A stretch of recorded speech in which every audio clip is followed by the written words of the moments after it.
Among the tranquil wilderness and pristine splendor of Oregon, we find a duck serenely floating on a lake. To the naked eye, it appears calm on the surface, but beneath the water, it is furiously fighting. Because of this covert work ethic, every challenge it has faced thus far has been water off a duck's back. But even in its natural habitat, a duck is never truly safe from predators. And much like itself, this particular aggressor from the Midwest is equally as comfortable on land as it is in the air. Even amongst the awe-inspiring beauty of this great state, danger lurks around every corner. Who will be the hunter, and who will be the hunted?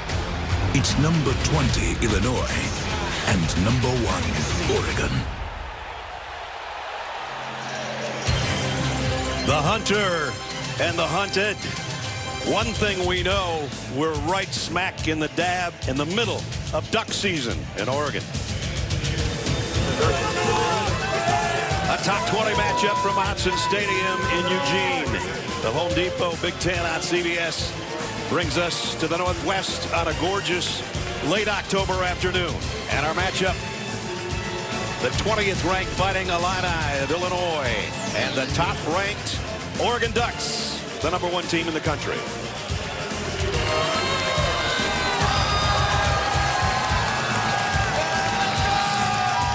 As you take a look at the Big Ten standings, Indiana a winner again today. They're perfect at 8-0. Oregon right on their heels. Illinois behind Penn State. Penn State plays tonight. Ohio State and Nebraska are in a tight one as we speak. Welcome everybody. With Gary Danielson, Jenny Dell, and Gene Steratore, I'm Brad Nessler. We've got the 4th number 1 team in the country, and we haven't even hit November yet. Right. For Oregon to get here, they started kind of slow, and everybody said, wait a minute, they're supposed to be the favorite to make the playoff. They're supposed to be the favorite to win the Big Ten. Well, they hit October, and now they started rolling. They had the big win over Ohio State a couple of weeks ago, and then shut out Purdue a week ago. So here they are at number 1. Illinois feeling pretty good about themselves, too. Yeah, as good as Oregon feels about themselves, I think Illinois might feel as good about where they are right now in this season. They're playing Vilma ball. They're taking care of the football. They're producing turnovers. Today will be a different story. They're going to have to score points to win today. We've watched Oregon play on TV. We've watched them on film, but we get to see Dillon Gabriel in person. We've been watching him for a long time. 6-year player, can do it all, and he has all the throws.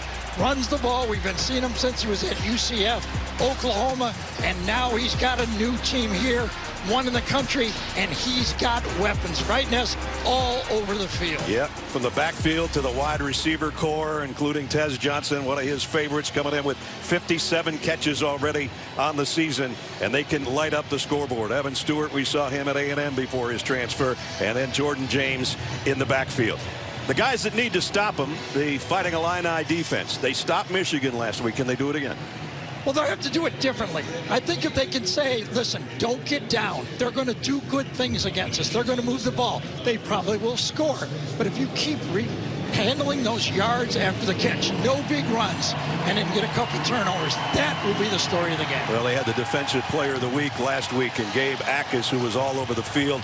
He was one of the sensational stars a week ago. Can they do it again and pull an upset on the road? We'll find out here in Autzen today. The Home Depot Big Ten on CBS is sponsored by State Farm, Nissan,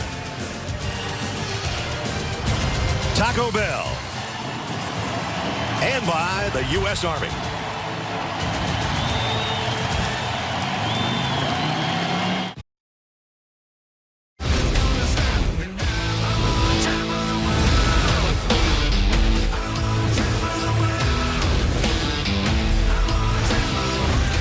Number 20 versus number 1 here in Eugene.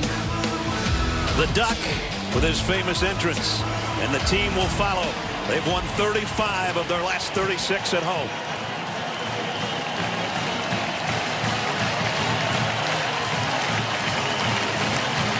Number one team's on the field. Number one sideline reporter is as well. Jenny Dell. So sweet there, Brad. Well, this is the first time the Oregon Ducks are number one in the country since 2012. Dan Lanning's response, who cares? He said, you're not sitting down at a meal and halfway through you say you're full when there's still food left on your plate. We are not done yet. Being number one has not caused a shift in the messaging for the Ducks. They want to feast on this 20th ranked team in the country. Now, for the Illini, Coach Bielema, he's not shying away from this opportunity. He is diving in head first. He started off his Monday morning meeting with a little playful reminder. Hey, guys, in case you didn't hear, we're going up against the number one team in the country. So, guys, Illinois, they're energized by this challenge in Oregon. They're hungry for what's next. Great dichotomy between the two coaches. Sure one is. said, I don't care. The other one said, hey, guys, we're playing number one. Let's go get them. It is beautiful. We had a threat of rain earlier in the week. It may after we leave, but right now it is perfect. Only the fourth meeting between these two teams. Oregon leads the series 2-1. This is the first time Illinois has played a top-ranked team in 17 years. But they are battle-tested at Penn State, at Nebraska. They've earned this big stage today. 3-1 against ranked teams so far. Can they make number one their next victim? Illinois won the toss and deferred, so we're going to see the Ducks on offense first as they'll receive. This place can really get rocking.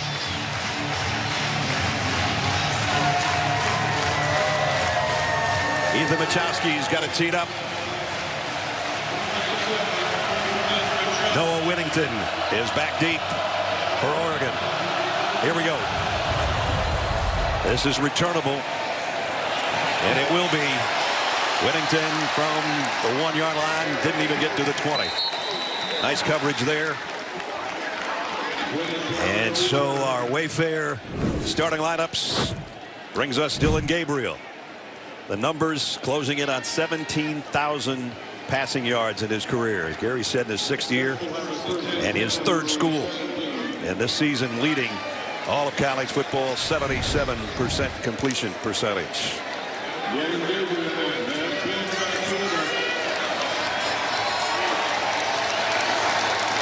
First down from the 17.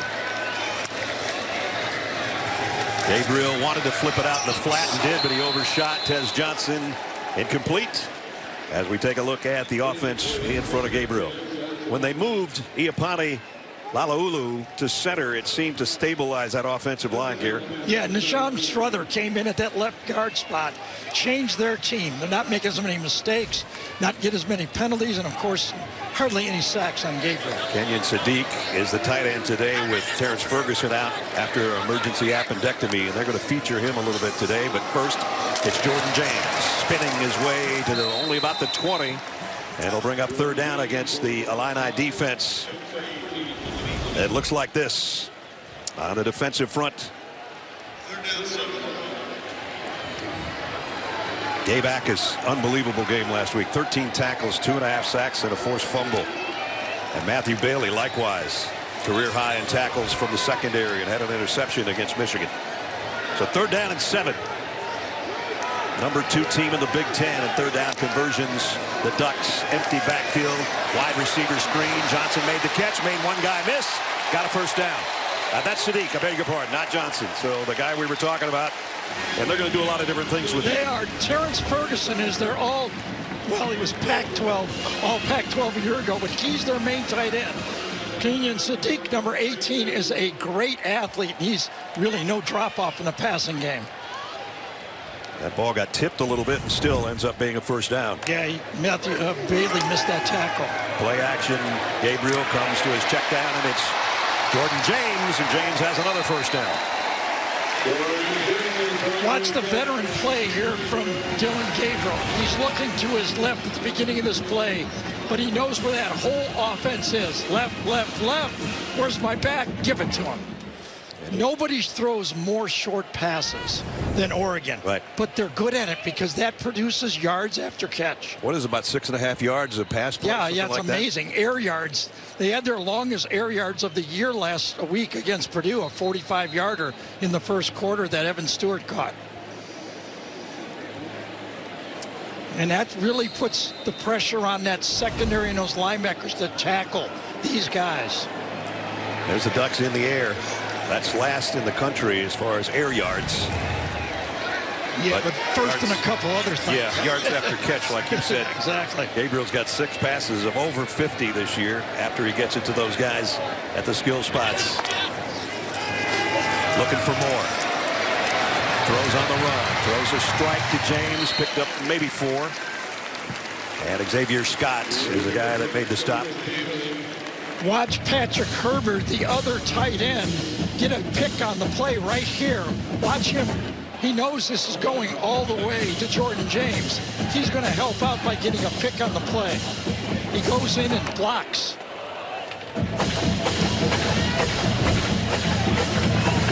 So a good start by the Ducks as they've made their way near midfield. Little technical problems there. Right. Right? We'll get the next one. Under center this time for Gabriel, and a sweep on the end around. And it is Sadiq. And Sadiq, they told us, their offensive coordinator, Will Stein, said, we're going to find a way to get number 18 involved. He's our poor man's Brock Bowers. Yeah, watch how Kenyon Sadiq, who is, by the way, a 10-7 100-meter guy coming out of high school. Watch how they just put the pressure. They are stressing this Illini defense. A week ago against Michigan, it was basically stop the tight end. Right. Maybe the inside running game. Now there's 5 guys all over here. And every one of them a target. Up 15 on that one. The 35, play action, plenty of time. Gabriel deep middle, incomplete. Justice Lowe is the closest man. They'll bring up 2nd down and 10 and give the Illini a chance to catch their breath a little bit.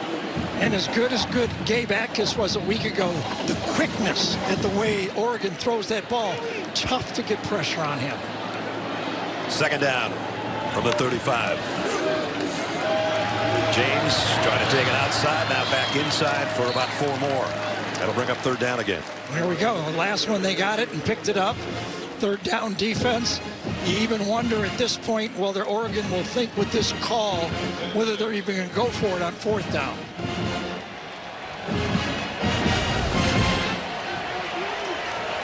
Last 5 games, they've really picked up the 3rd down conversions for Dan Lanning. The Illini bring in Edwards and Holmes. They're 2 bigger bodies inside. So it's an empty backfield. Unless Gabriel does it on his legs, we've got another pass play coming up here 4 minutes into the first quarter. Play clock down at 2. Gabriel scanning the field on his toes. Throws late and completes it. Tez Johnson cuts it to the outside. Did he get there? Yes, he did. Touchdown, Oregon.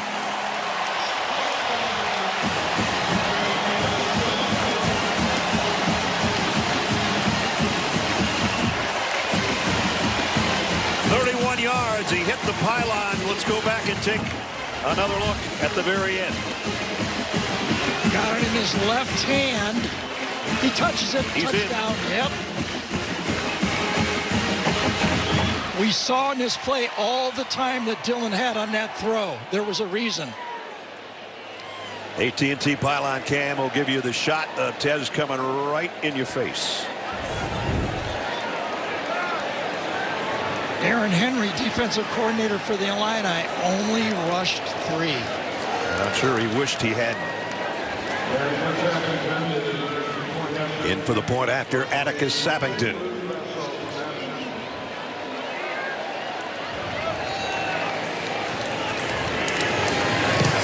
And it's up and good.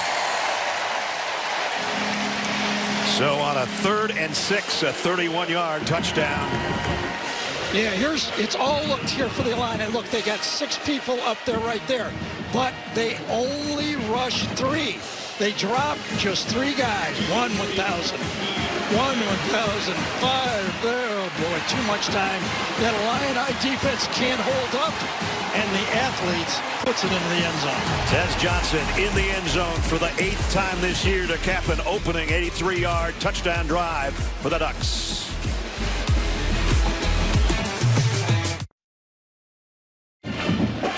Stream CBS Sports HQ, your free 24/7 snapshot of all the sports matter to you. Catch highlights, in-depth analysis, and breaking news anywhere you are. Download the CBS Sports app to watch today, and we'll join the HQ team after the game. Updating the Big Ten standings, Ohio State held on to beat Nebraska, so they, like Illinois, 6-1 and 3-1 in conference play. As we come back to the live action here at Oregon, as they had the opening touchdown drive and lead this one 7-0. And we'll get our first look. Our lineups presented by Wayfair. Bringing out our quarterback for the Illini, Luke Altmaier. He's going to need more than 80 passing yards that he had last week against Michigan, and they're going to beat Oregon, that's for sure. But he's done a whale of a job this year. 17 total touchdowns, only 1 interception. He brings out the Illini offense. He's got 2 really good receivers. They're tough matchups for this shorter secondary. He's got to use them. That would be Pat Bryant and Zachary Franklin, as we'll see the lineups after this snap. First down from the 25. Quick throw to the outside, and it's complete and out of bounds at the 30. Colin Dixon, another one of the wide receivers. As we take a look, the group that's trying to protect Luke Altmaier, Josh Kreutz at the center spot. There's the 2 receivers, and Colin Dixon, number 17, has the first catch of the day and brings up 2nd down and 5. And running out of time and throwing at the very last second. Was his knee down or not? If he got rid of it, he avoided the sack. The pressure came from Tuioti. He did. Tatum Tuioti on a stunt coming from defensive end. Comes in there. I think he got I thought he got face mask. But I don't know if they're calling those anymore. Oh, man. Just ask Sam Darnold. I thought he got a piece of the face mask there, and then it came loose. And he did get rid of it. So it's 3rd down and 5. Illinois, 43% of their 3rd down conversions.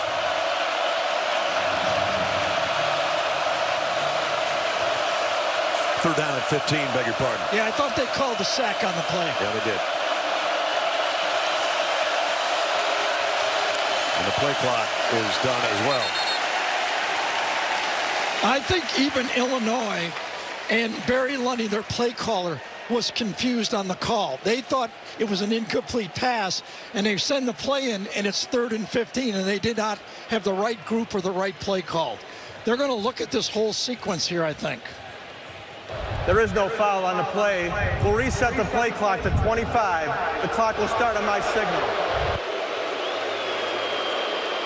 Remember, just brushing across. Now watch Luke Altmaier's head kind of snap down. Yes, that's a face mask. That should have been called. Yep.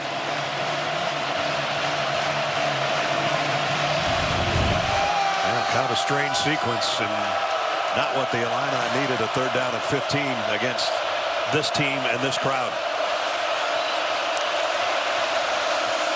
They're going to play it safe.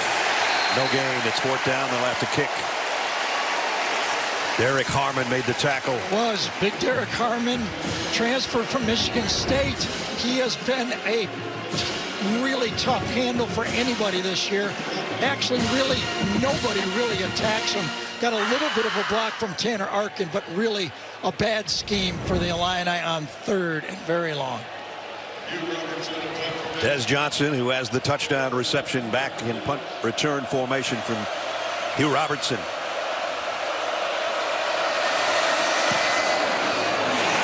It's not pretty.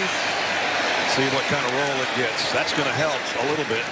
Still great field position around the 42-yard line for Oregon's offense. Haven't even hit the midway point of the first quarter yet, and Oregon's got its 2nd offensive possession coming up when we come back.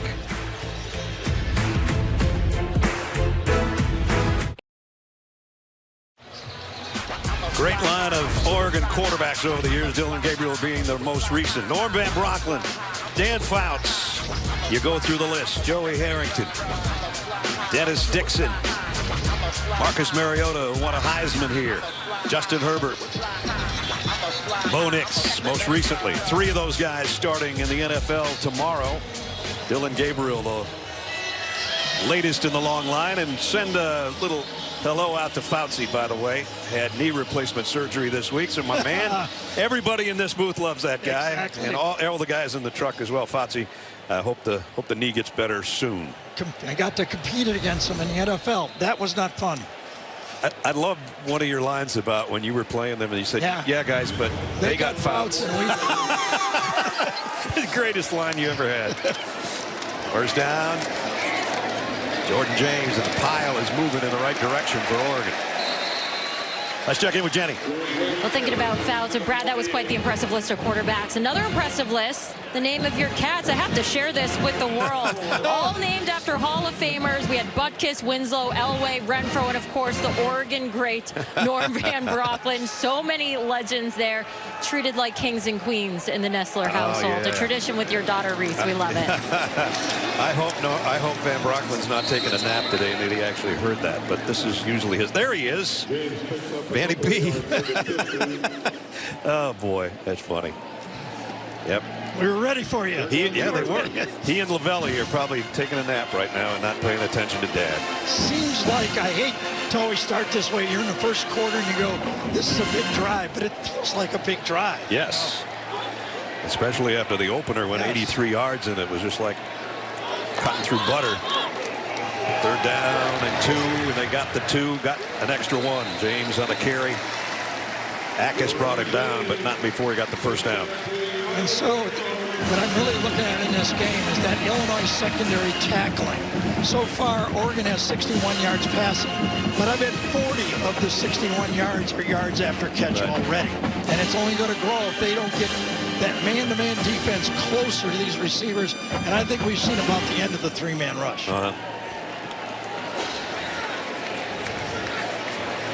So first down again. Back in Illini territory, the 47-yard line. Gabriel to the outside. Right on it to Tez Johnson. Just shoved out of bounds. Picked up about 7. When you watch the tape of last week's game against Michigan, there were a lot of open receivers for Michigan. They just didn't hit them. No, and Dillon Gabriel's not going to miss these guys. He may miss a couple, but he's not going to miss 6 or 7 like the Wolverines did a week ago. Not when he's completing 77% on the year. 2nd down and 4. Looking for more. Gabriel. This time off the mark. He and his receiver not on the same page that time. Now Bo Nix last year. Unbelievable numbers, and look at how they match up. That's amazing. By the way, those last 2, Justin Herbert and Bo Nix, doing pretty well at the next level. I'd say. And from what we know, Marcus Mariota is starting for Washington. That's right. That's right. Late substitution for the Illini. They do this when Oregon subs. They take Illinois as long as they can, and they're not in any hurry to get off the field. And so the play clock winds down. Forces a timeout from Oregon. Well, everybody does that. Those are the rules. Timeout, Oregon. They're in front with 6.5 to go first quarter.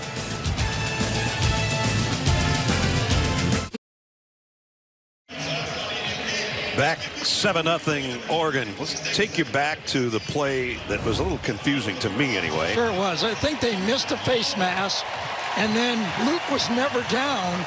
He throws it away, and we thought it was called a sack, but it might be something different, right? Might have called intentional grounding here. That has to be the call, right, Gene? Yeah, what I'm thinking, guys, too, is once the quarterback starts getting tackled, now it is his responsibility 100% about where that ball ends up, as opposed to him being in a throwing motion and getting hit. So they may have come back with intentional grounding. We just didn't get an announcement from the referee. All right, thanks, Gene. Here's a pitch. Jordan James got to the edge. Yeah, Matthew Bailey had an angle on James, but Or he thought he did. he did. That's exactly right. Coming from the left side right here. He's got a beat on him, but then he just doesn't quite get there. Gabriel deep down the middle. Got it. Justice Lowe. Touchdown.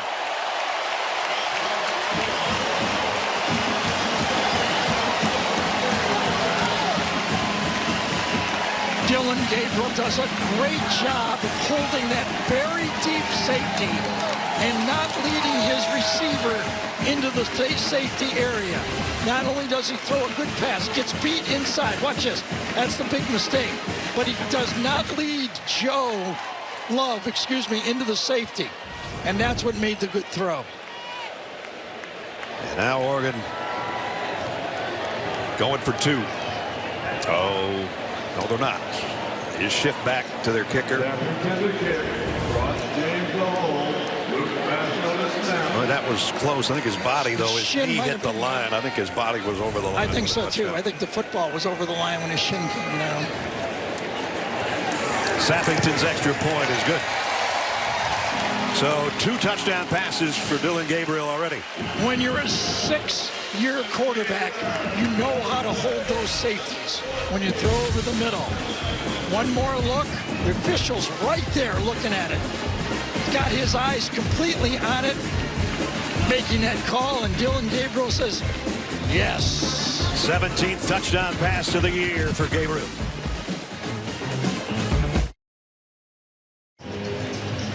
Dillon Gabriel, as advertised so far, 2 touchdown passes, that moved himself into the number 2 spot all time in college football history to tie Kellen Moore. And that last one went to Justice Lowe. Illinois plays a man-free defense with a very deep safety. Watch, Dillon doesn't just look at him, he looks off. Watch him move the safety out of the way to throw the ball in the middle of the field. See the safety go the other way? That's all he needed to open up that seam. And he throws a perfect strike. And Justice Lowe's first touchdown catch of the year right there.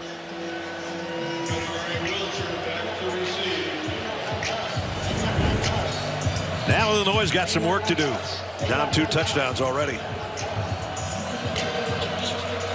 Luke Altmaier knows it. Sappington's got it teed up.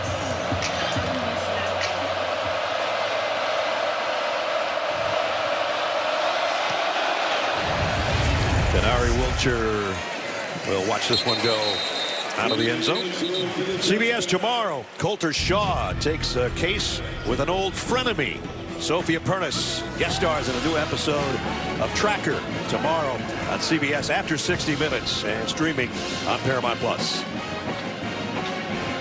Yes, I think the Illini need some running yards. They need to help the passing game. It can't hold up on its own. Last week, they ran for 187 yards against Michigan. They're going to have to get to at least 150. Josh McCray in the backfield. He had 50 yards and a couple of touchdowns last week. They're fake it to him. They're going to throw on the run, complete. A pickup of about 8 to Zachary Franklin. Defense for the Ducks, we haven't said it yet. Uyunglele and Tuioti, 2 guys you have to watch out for. We already saw Tuioti get a piece of Altmaier, face mask, body, and everything else. Betcher's their leading tackler, and there's the back end in the secondary. And there's a first down run by Josh McCray. McCray, big guy, 235-pounder. Caden Fagan, their leading rusher, had surgery about a week and a half ago, so he's out for the year. So we'll see McCray, Lothray, maybe Khalil Valentine in the backfield for the Illini. First down from the 37. Altmaier loads, going deep. Double coverage and intercepted. Picked off by Tysheem Johnson.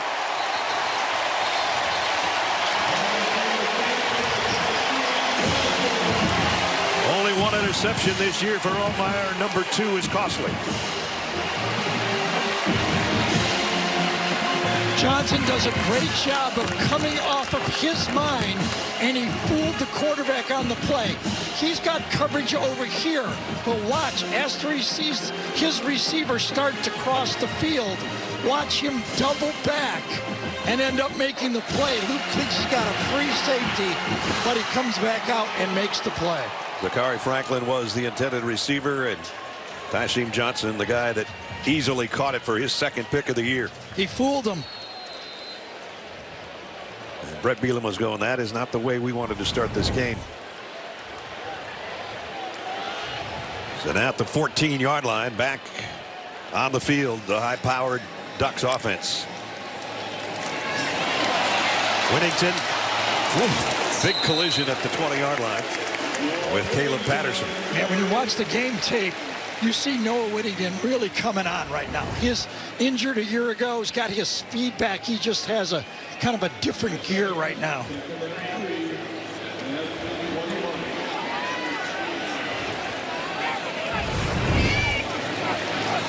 Picked up 7, second down and 3. Pez Johnson will motion behind his quarterback, and they come right back to that open spot. Incomplete, a rare incompletion. Evan Stewart on a one-hopper, the intended receiver. So third down. One of the things that Oregon was hopeful about in their practice is they're basically playing the same style defense that Purdue played a week ago. Right. It helped on practice time. They play a lot of man-to-man, a lot of bare front, and a deep safety in the middle of the field. Very similar to Purdue. Well, again, Illinois with a late substitution. This one's not going to cause a timeout, though.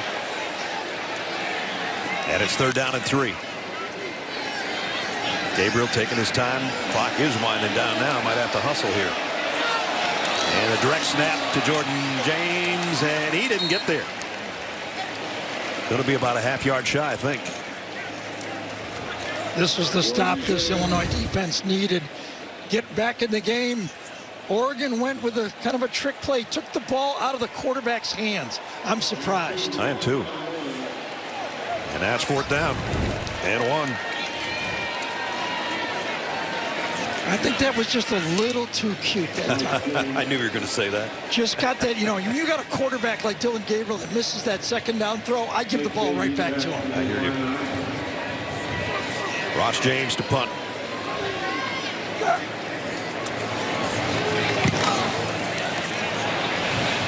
This one comes to the near side, takes a strange bounce around the 34-yard line, which is, well, wait a minute, they're going to come up and say that it went out of bounds before that bounce.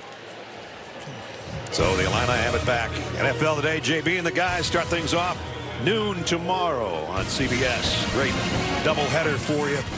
Eagles hit the road to take on the Bengals in Cincinnati. That's a 1 o'clock game. Speaking of that matchup, think about a couple of ex-Illinis. They got to play against each other. Not going to be easy for the Brown family. They have to wear one of those jerseys cut right down the middle. All coming up tomorrow, doubleheader on CBS and streaming on Paramount+. I would really like Illinois to try to get Luke Altmaier's legs in the game. They need to run him a bit. First down from the 34. Loughery behind Altmaier is the guy that gets the call. A little stutter step and then straight ahead. And he blasts his way for about 8 yards. They thought he was their starting running back, but he was coming back from injury as well, and now he's getting healthy, and they're going to need him. Yeah, he had a good game last week. 54 yards against Michigan. Ran that draw play so effectively a week ago.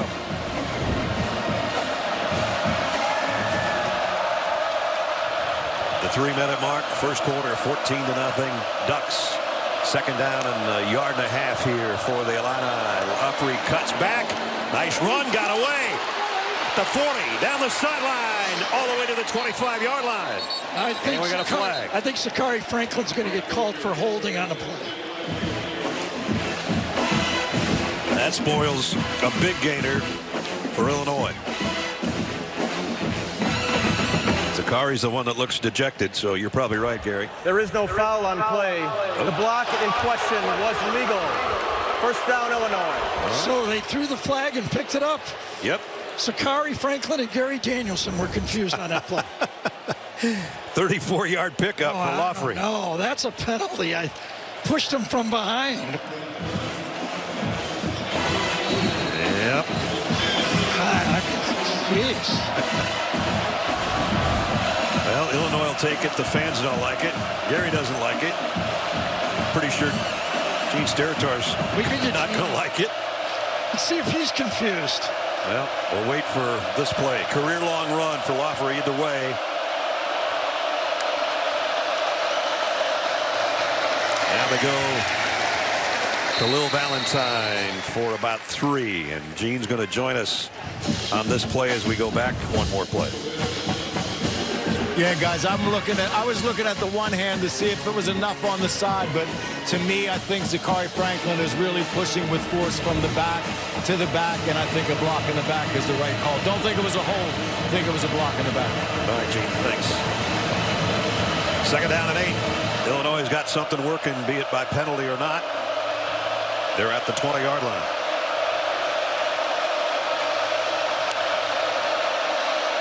Altmaier, quick throw this time, but behind Franklin, incomplete. And now they find themselves in 3rd down and long. Had pretty good matchup that time. One-on-one out there against Muhammad. Plenty of space, just a little wide on that throw.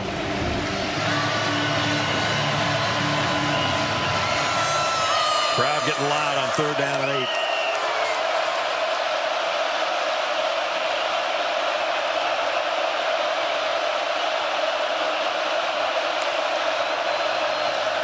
Altmaier waiting too long. Got away, though. Throws late and incomplete. Intended for Tanner Arkin. Pretty cool defensive set that time for Oregon.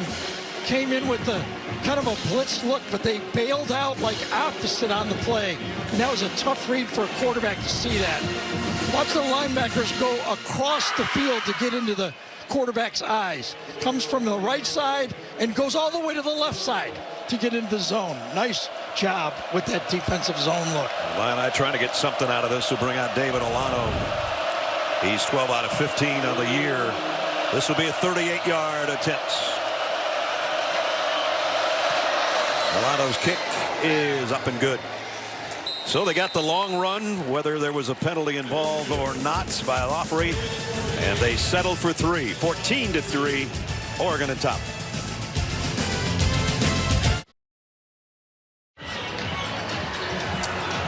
(14-3), Oregon in front. The Illini last week a win over Michigan that had everybody out on the field last week, and a family affair for Brett Bielema, and a big win.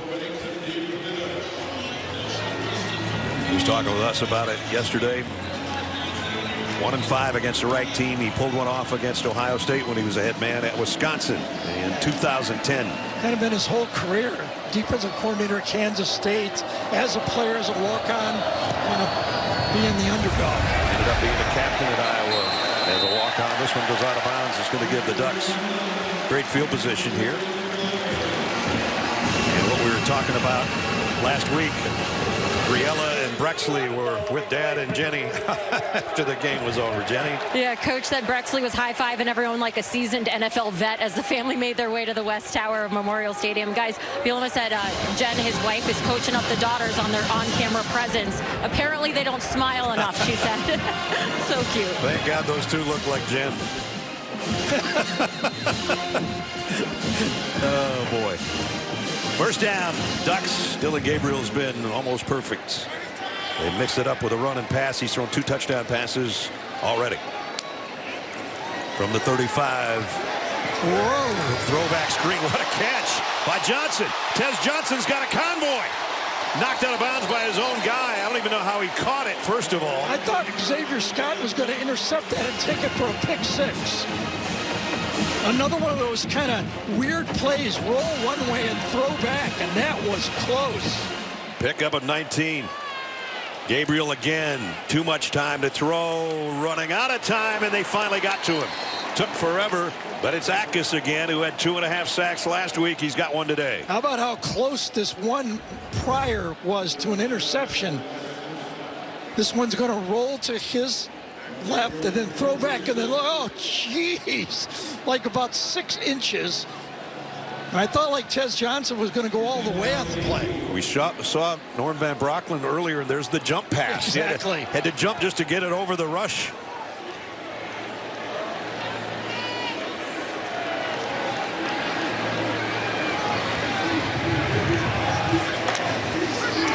Gabriel, quick slant, completes it to midfield and a little more. Traeshon Holden makes an appearance, his first catch of the day. So Traeshon Holden sat out last week's game after that incident that he had, and kind of get him back in the football game right now. Holden with a spitting incident in the game against Ohio State. And Dillon Gabriel now, I said in the first half he's probably going to become the #2 all-time passer behind Case Keenum. He has, because the first quarter has only 8 seconds left, and he's got enough yardage to move into the #2 spot all-time. You already saw #2 all-time in touchdowns as well.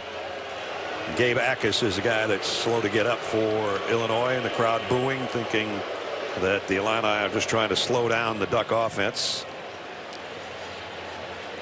So I think it was Gabe Akis. His helmet wasn't on straight, and he just took a knee there because his helmet wasn't on. Watch him. He look it on. He can't get it. Can't get it.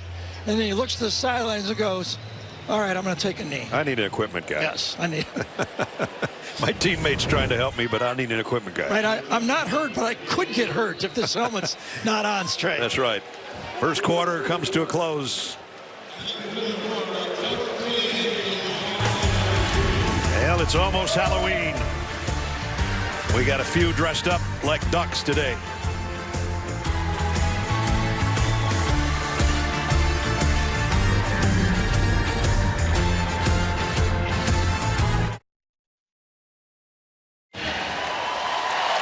Set to start the second quarter, 14-3 Oregon. Jenny, moments ago with Dan Lanning.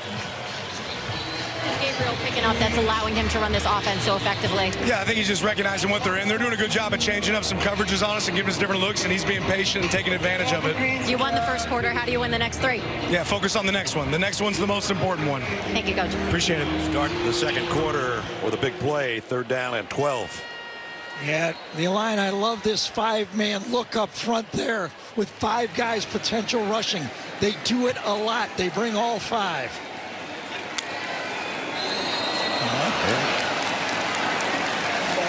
They have a false start and Third and 17. 5-yard penalty.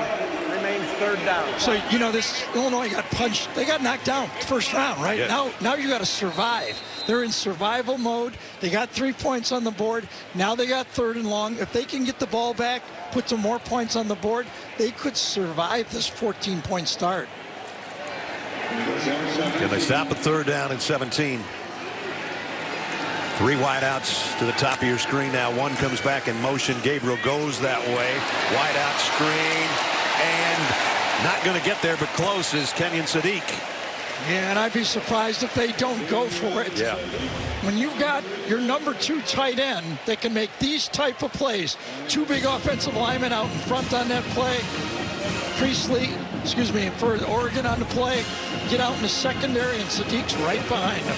4th down and a yard, and the Ducks are 5 out of 8 on 4th down conversions this year. Bring in an extra offensive lineman, number 78, Janorius Wilson. And they go with an I formation. They fake it to the tailback. Gabriel wants to throw and does. He's got his tight end, Patrick Herbert. And Herbert's got a 1st down and more. Great, quick decision maker. The design was to go deep on the play. When it wasn't there, deep on the play, you know you got your tight end for the 1st down. One guy goes deep, there's the X guy, get the 1st down. Justin Herbert's brother. What did Will Stein call him? Johnny do everything right. Well, he said he does everything right. 19 yards that time. He did it right. Well, that hurt the Illini. 3rd and 17. Wow. They give up a 1st down. Yep. Back in the red zone now at the 18-yard line. 1st down. Whittington in the backfield will get the carry. And he's just driving his way for about 5. I don't think they ever did get him down, but his forward progress has stopped. And it was right over Strother, number 50. That's been the surprise of this offensive line. As Nishad Strother has come on, the offensive line has been solidified. They just ran left, right over the left guard, and just got that push. Good help that time inside by Holden. Traeshon leading in that time. Wide receiver, ISO blocking. In the red zone, where they've been effective all all year. This time the quarterback run. Dillon Gabriel first down. I think he ran right through Rosiek's, the middle linebacker tackle for the Illini at that time. Let's see if it's Rosiek going there to keep all the way. It is Rosiek, runs right through him. He's not the tallest guy in the world, No. but he is thick and long. I agree with that. His legs are big. That surprised me. You know, I used to watch him a lot when he was at UCF. What was he, 175 pounds? Yeah. He's not that now. About 205 or so now. First and goal at the 7. Gabriel's going to keep it again, and he's going to score on a hurdle. Touchdown, Oregon.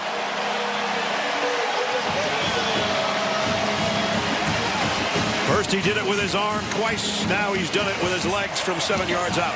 Pretty much a staple that everyone is running in college football. You bring the guy around, it's a read. He could hand this off if he wanted to, but he knows he's got the lead blocker in front of him coming in motion.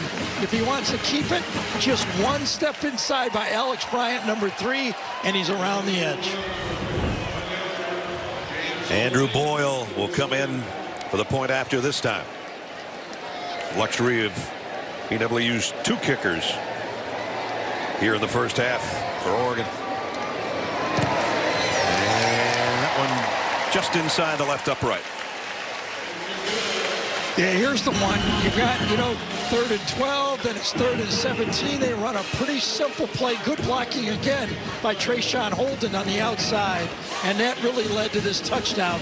Once they got it in there, they put it inside and then cut the quarterback keep it.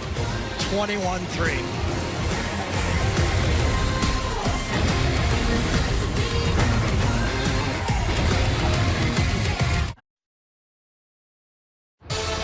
Adam Zucker with the Heisman Watch, presented by Nissan. And last night we watched Boise State's Ashton Jeanty on CBS Sports Network. 128 yards and a touchdown in the Broncos win over UNLV. Had 192 in the loss to the Ducks. Trying to be the first running back to win the Heisman since Derrick Henry in 2015. His co-favorite Cam Ward trying to stay undefeated tonight. We expect Dillon Gabriel here in New York as well, guys. He sure looks the part, Zook, right now. So far, he's got 2 touchdown passes and back-to-back runs, including a 7-yard touchdown run, his 5th scoring run of the year, and we're still in the first half.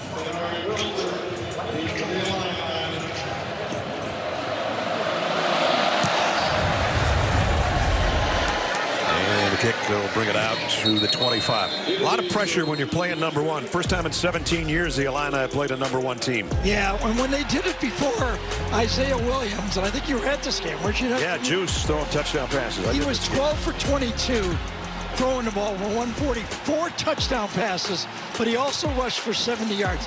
The point I'm kind of making is, yes, Dillon Gabriel's big time. You mentioned Bouts. When I played against one of those Hall of Famers, kind of funny, I said, hey, guys, they got Fouts, we don't. But you can't get killed in that matchup. Right. The matchup right now is Gabriel 161, Altmaier 13. He needs more to help his team. And that puts more pressure on him as he throws short here. A completion out to the 30-yard line to Khalil Valentine out of the backfield. My point is, I never really thought I could match up with Fouts, but I can't get crushed by Fouts. Yeah. Well, Luke, 80 yards is all last week against Michigan, but they had the ground game going, and they had the turnovers and the defense playing really well. And this is a whole different bowl of soup. And in that game, the Illini rushed for 260 yards. That's what I'm talking. They need to help this quarterback. They'll try the ground to McCray. McCray fighting for the first down line. And, of course, that's what Dan Lanning looked at, too. He told the story, I'm sure, about the last time, number 1, closed practices all week, got his team to focus. And I bet he said, we need to stop the run first, and then we'll go from there. This time, Altmaier trying the run, and he loses a yard. Uiagalelei with the tackle off the edge.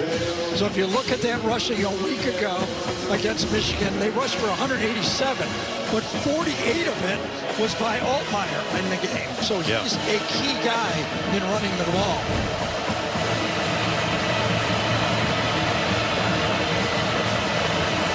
Valentine back in the backfield on 2nd down and 11.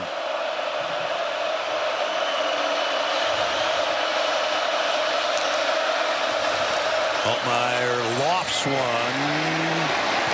Did he catch that? He did. Holy cow. Wow. What a grab by Pat Bryant.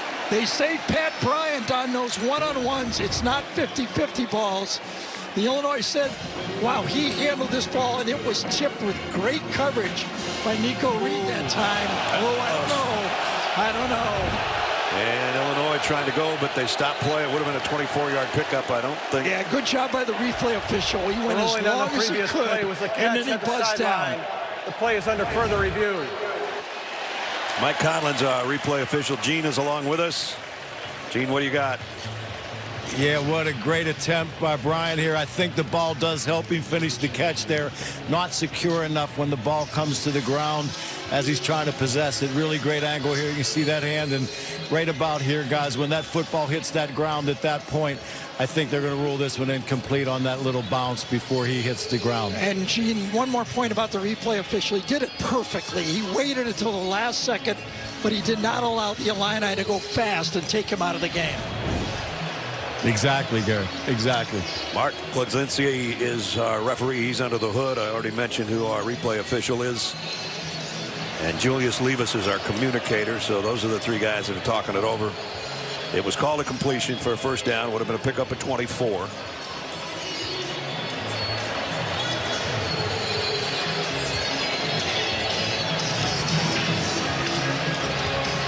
Well, they're moving the sticks back. That would be our indicator. Here's a call. After review, the ball hit the ground. The pass is incomplete. It's third down for Illinois. So instead, it's third down and 11 back at the 34. Still a really great play by Pat Bryant right there. I think Pat Bryant is really going to show some people in the NFL that he's a really good prospect in the NFL. Yeah, I agree. So instead of that big pass play and a pickup, it's third down and 11 instead. Here's that look again where they came out looking like they got 6 guys up, but they peeled off. Here come the Ducks, and down goes Altmaier. Last time they peeled off. No peel this time. Devin Jackson, the linebacker, who's probably the fastest of the Oregon linebackers, makes the play. Saw the ball come out at the very end, but I think he, well, maybe it wasn't done. Punched. Is it immediately recovered, though? Let's see. No doubt the ball came out. The Ducks stayed with it. Somebody picked it up at the end. I thought it was 50. The only thing that could save Illinois is forward progress on this one. And that's the call. So it's 4th and 22. Now we got motion on the offensive front. It's going to be 4th and 27. False start. Offense number 41. 5-yard penalty. Remains fourth down. And I can tell you right now, the way this Oregon offense is going, Dylan Gabriel's going good. I got more yards to throw for him. There you see it. Seemed like a really quick call for forward progress there. Robertson will just try to get this thing out of there. And watch out for Tez Johnson if he can field one. And he's going to have to call fair catch, but still great field position around the 46-yard line. Wow. Down 21-3. Frustrated quarterback for the Illini, and now he watches his counterpart, who's been part of 3 touchdowns, take over near midfield.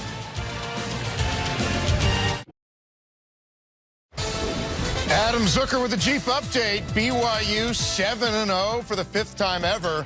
Must have heard that they were underdogs at 3-4 UCF. LJ Martin going in 17-0 at that point, now 17-7. And guys, the Cougars owning the time of possession, 18 minutes to 5. Wow. Here, Oregon in command. There's more college football over on CBS Sports Network, by the way. Wednesday night at 7 Eastern. Defending Conference USA champs Liberty taking on Jacksonville State. Carter Blackburn and Luke Kuechly will have the call on that one. Liberty was rolling along until they ran into those pesky Owls of Kennesaw State. Yeah, wow, what 0-5 against 5-0 or something like that? First down here, Oregon at the 46-yard line. Trying to go wide as Whittington got it near midfield as we check in with Jenny. Well, there's very few lefty quarterbacks in the FBS, Dillon Gabriel being one of them. Now, Illinois defensive back Matthew Bailey told me it's hard to practice when you don't have a lefty QB, but their scout team QB, Trey Petty, did a good job of trying to replicate Gabriel's moves, still dropping back with that right foot, trying to mimic the rollout and the footwork as best as possible. And guys, Coach Bielema said when playing a lefty, the world changes. I feel like we're witnessing those changes firsthand, guys. Yeah, no doubt. He talked about with us last night about that very thing. Again, Illinois, a late substitution. Jane Lamar in the backfield behind Gabriel. He'll get the call, and he blasts through in a hurry for a first down. Well, just really nice play by Oregon. They do so well. They ask their wide receivers to block inside. Justice Lowe this time, number 14, will come in motion, but he becomes the lead blocker. He'll come in motion, and then he'll come back and block. Watch this. It's almost an isolation play with your wide receiver being the lead blocker up the hole. Lamar, 3 carries last week. His first carry there gives him a first down, the 42-yard line. Gabriel on play action. Fires, got it complete, and it's first down at the 24-yard line. Evan Stewart. Coming clear across the formation, Evan Stewart is the widest receiver to the right side, and then he goes clear across the formation that time. Gaither Patterson had no chance. Pick up at 19, if just a shade underthrown, or he might still be running.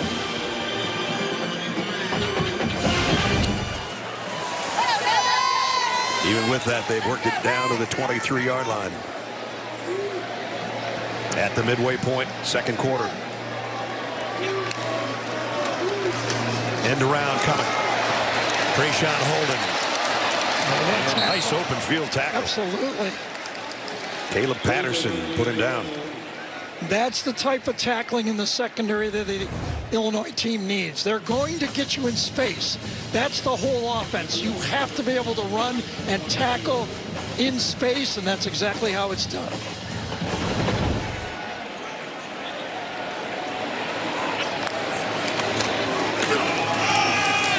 Straight up the middle, Marr again. And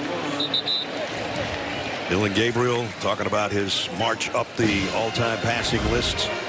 Career-wise, 57th start, over 17,000 passing yards, 142 touchdowns, number 2 all-time, and 174 total yards. He's added total touchdowns.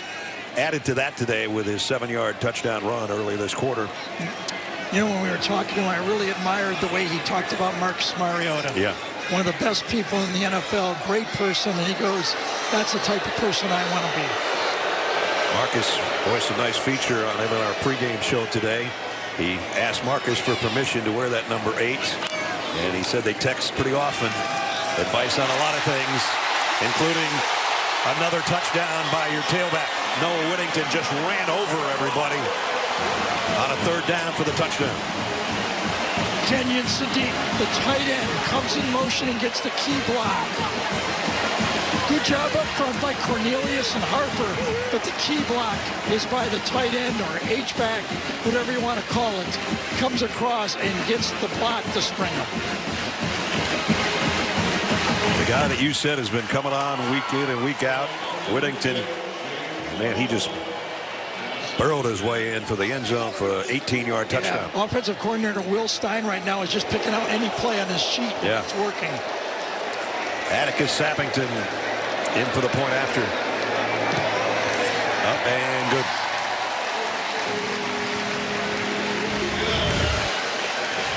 Watch him come across right here. He blocked the end man in the line of scrimmage. That's the block by Sadiq.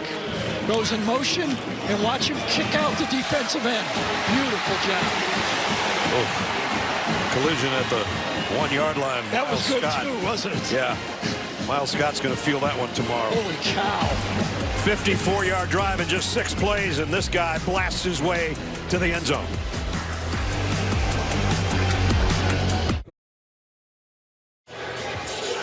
Is team spirit in your blood? You can prove it. Join Abbott and the Big Ten in the largest blood donation competition in our lifetime. Sign up for the We Give Blood Drive today at big10.org/Abbott. Oregon 5 possessions, 4 touchdowns. Illinois 4 possessions, 2 punts, an interception, and a field goal. That's the difference right now. 28-3. Ducks in front and looking like the #1 team in the country.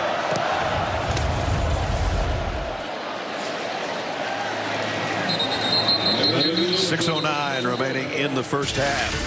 Now it's time for Duke Project Smarter, presented by the Home Depot. If you're Dan Lanning, doing something smart is having a high-powered offense and then building a defense like the guys that we're seeing today.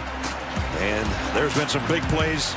It was Tuioti first, Derek Harmon next, Uiagalelei, and then an interception in the back end by Tysheem Johnson, and that has stifled, and there's Tosh Boyer, the defensive coordinator, totally stifled the Illini offense so far. Nice package on 3rd down they have, too.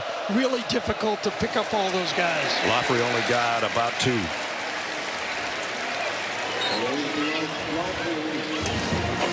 Only 3 points today and 3 yards per. So Tosh Lupoi, defensive coordinator at one time, we remember him at Alabama, went to the NFL. Actually, Dan Lanning was Tosh's GA. That's right. Alabama. Isn't that something? Yep.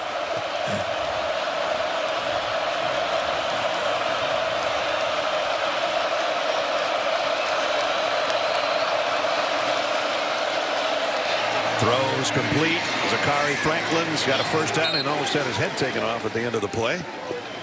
Yeah, those bunch routes right there, doing it well. Get the receiver, come out, just stop quick.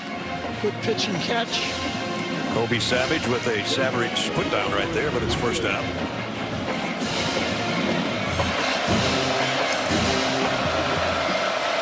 At the 36-yard line. Illini would love to get some kind of points here before halftime to stay in the game. And that one knocked down. Nice play defensively. Nico Reed.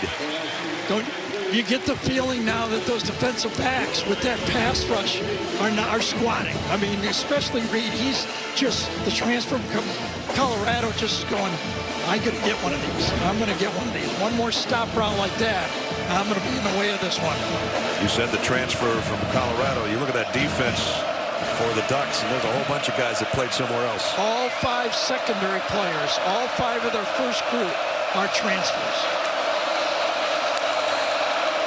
2nd down and 10. Altmaier going to run out of there with it. Dive forward to the 42. Maybe the 43-yard line. That's what Luke did so well against Michigan. See if he had anybody downfield that he could have found on that play. Oh, boy. Well, the safety was near it, but that was worth the throw. Yeah. Malik Elzy was the guy. And he's down.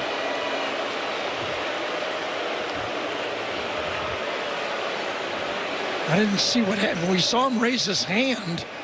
The ball didn't go to him, and then all of a sudden his knee. Yeah, I didn't see. I wonder if we have him any more on that play.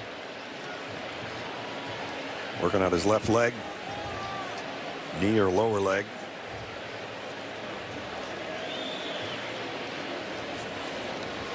We're getting word from the truck that at the end of that play, Altmaier might have lost that ball. Let's take a peek at it. Diving forward. Yeah, he was punched. Punched out. Does he have it? He got it back. He does. He does have it back.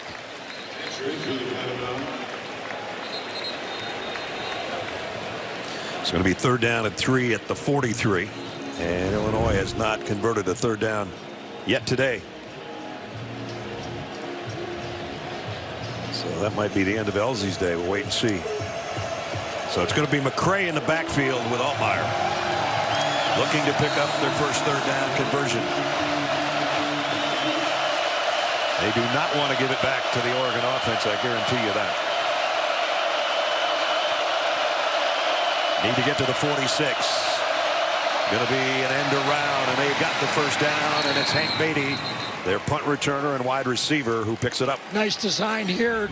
Illini want to hold the ball, come a little bit of motion, and then the sweep to Hank Beatty as he comes back underneath handoff. Potential keep by the quarterback. Good read. Into Duck territory. Now they got a flea flicker going on. If Altmaier can get rid of it.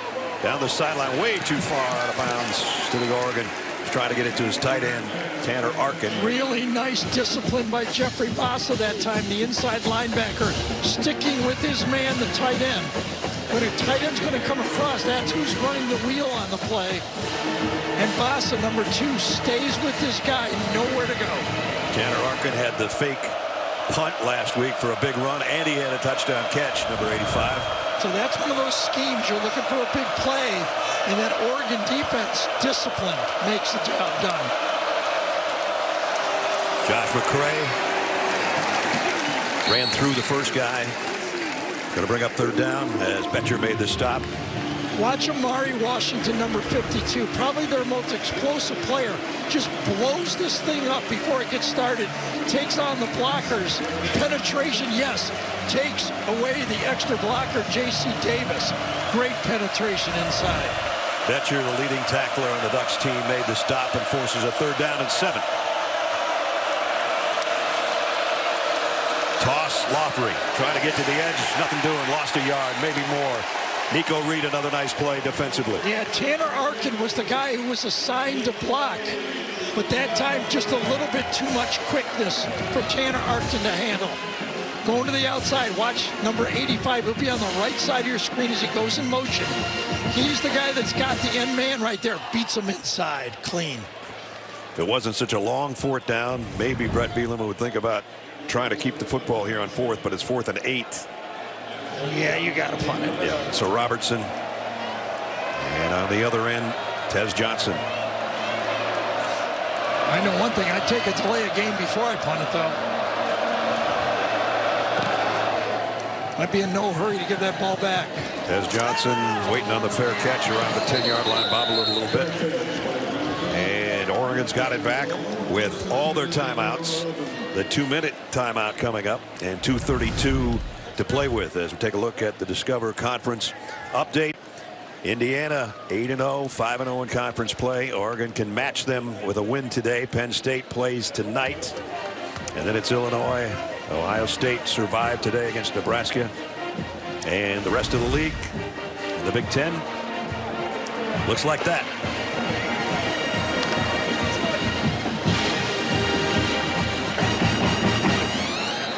Takes us 2 pages to show the standings anymore. First down. Dylan Gabriel in the offense. Hands it off to Jordan James. James broke a tackle, spins his way close to a first down. My goodness. The speed from these backs, and they can rotate them in. There's 4 of them that they can use. Jordan James is their horse, and when he gets going, he is tough to tackle, and he's fast. Came up a yard shy at the 20-yard line at the end of that run. Dylan Gabriel's, what, a 77 passer? He's 11 for 15. He's way below. He's 73% today so far. And the 2-minute timeout comes up. So far, all Ducks. The theme from DuckTales is going to take us to our 2-minute timeout.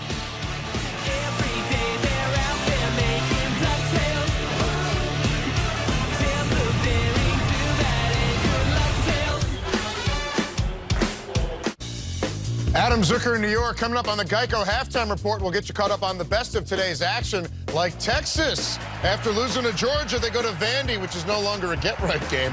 Vandy actually scored first, but Quinn Ewers to DeAndre Moore. Longhorns answering with a couple in a row early second quarter. We're dancing. Of course you are, Zook, and you do it so well. 28-3 here at the 2-minute timeout. It's tough when you're the camera in the pylon cam area. It's a tough thing. Boom. AT&T pylon cam took a shot there. That one's out of commission until next week. 2nd down and 1 coming up for the Ducks. Got a little dent there. It'll be all right.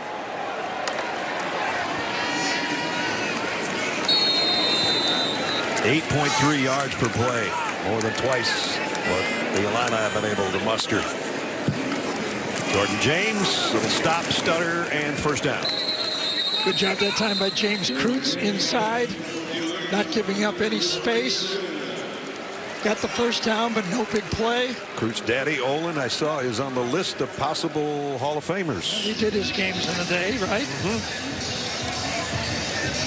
Illinois takes timeout.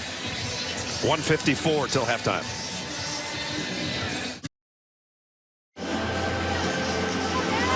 I guess Brett Bielema figures I can't take these timeouts with me, but I know. I'm not sure I'd stop the clock. Yeah, that means that Oregon, instead of having 3 timeouts, they've effectively got 4 timeouts. Right.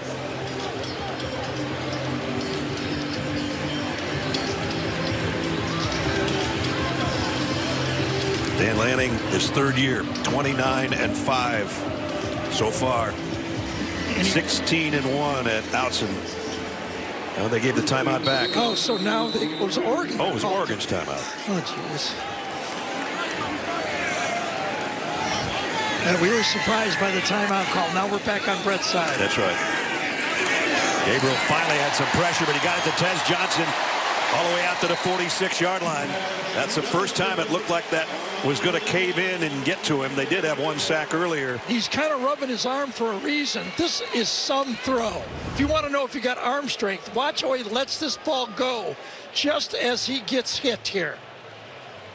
Boom, right into it. Wow, right on the elbow as he let that thing go. And I bet he's got that funny bone going right now. Look at that. He basically does a half throw. You're right. His elbow hit the helmet. And he shoots it down there about 18 yards right on the face mask of the receiver, Tez Johnson. That was an impressive throw. Caleb Patterson is the guy that's down, starting safety. 1:37 remaining till halftime.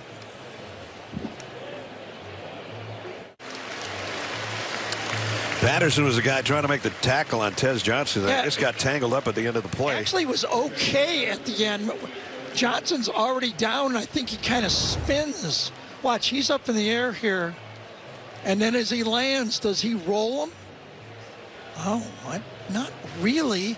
Kind of twisted his own knee on the play. Tez Johnson, 4 catches for 80 yards. That last one, catch and run, was good for 24 and a first down. Never know. Those great athletes, they're all that movement and get that foot caught in the turf, and all of a sudden you got a sprained knee or ankle. Meanwhile, the Ducks on the roll again here. First down at the 46 with 2 timeouts remaining. 4-man rush. Gabriel lets it fly in a hurry. Johnson again.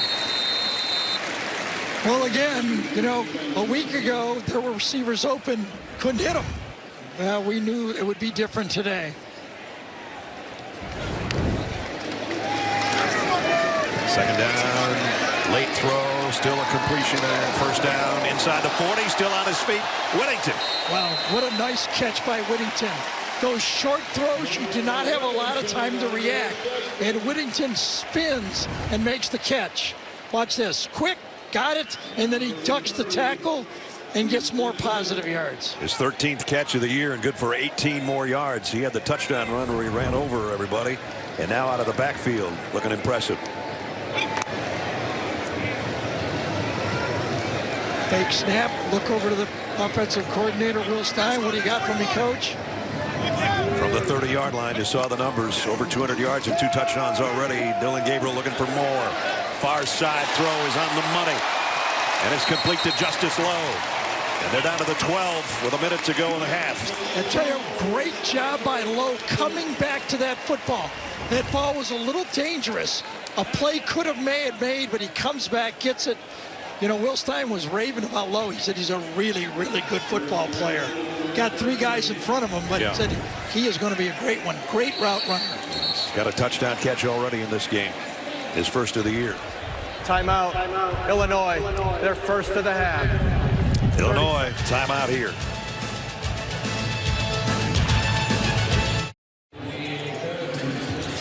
Coming up on the Geico halftime report, Adam, Aaron, Rick, and BJ have highlights and analysis on the day's best games, including this one between Illinois and Oregon.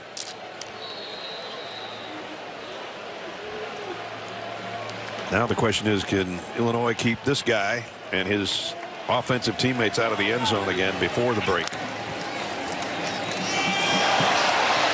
Whittington, first and goal. If they do, it's going to have to be a goal line stand. You're not kidding. Another Illini on the ground.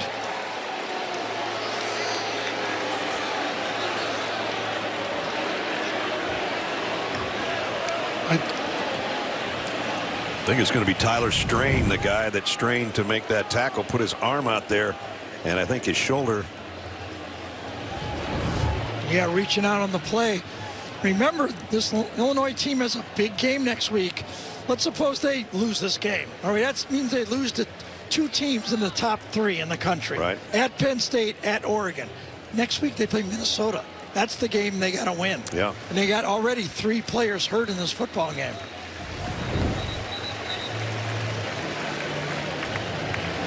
I guess he's limping to the sideline, but I thought it was his shoulder, his elbow that took a shot there as he put his wing out there to try to make the stop. Remember when I fell in the parking lot with my wrist? I limped too. I just You did. Pain goes everywhere. Everything went haywire with you that night. First and goal. Whittington in the backfield. Gabriel thinking about pitching it to him. Does. He's in. Touchdown. I think he's going to get a touchdown pass on this. I do too.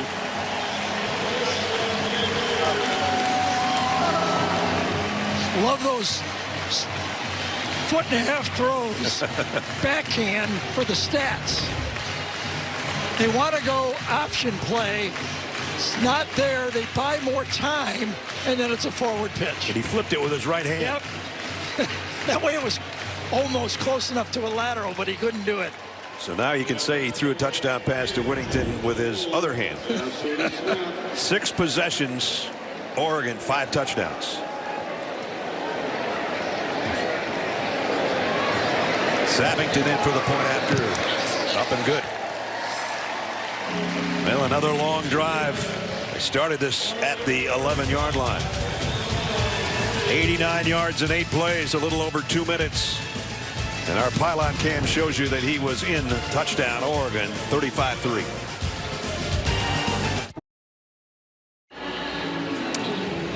Well, a week ago, yesterday, Oregon beat Purdue 35-0.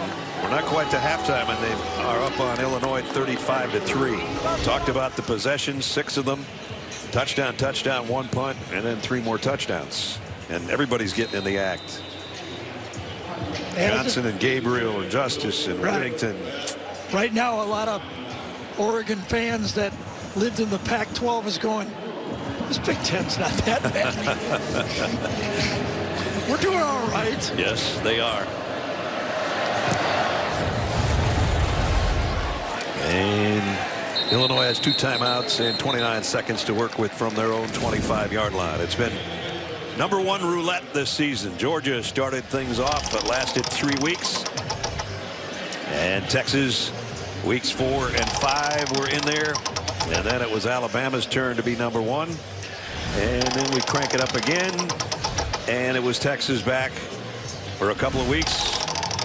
And now the 4th #1 team before November for the first time since 2008. Yeah, and it's not going to be one and done for this team.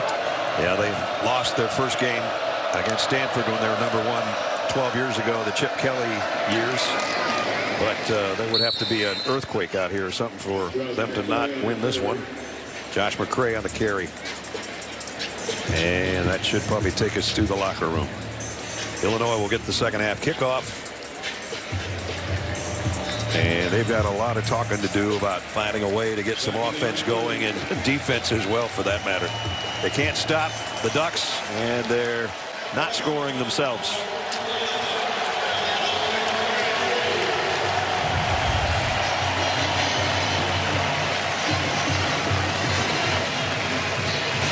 Dylan Gabriel, as Zook said earlier, we expect he's going to make a trip to New York for the Heisman Trophy ceremony. His first half has showed that he's pretty primed to lean in that direction as we head into November soon. Yeah, 80% completion, 247 yards. Wow.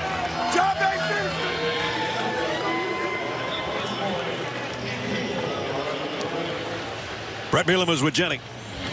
Coach, what does your team need to hear right now? Well, we need to play and do the things that we've done in practice. Obviously, we're missing tackles on defense, giving up big plays. Offensively, we're shooting ourselves in the foot. We got to regroup here at half. We're going to get the ball coming out, and we got to play our kind of football. Thank you, Coach. That's the end of the first half. With the score, the Ducks 35, the Illini 3. We're going to send you to Adam Zucker now in our New York studio for the Geico halftime report.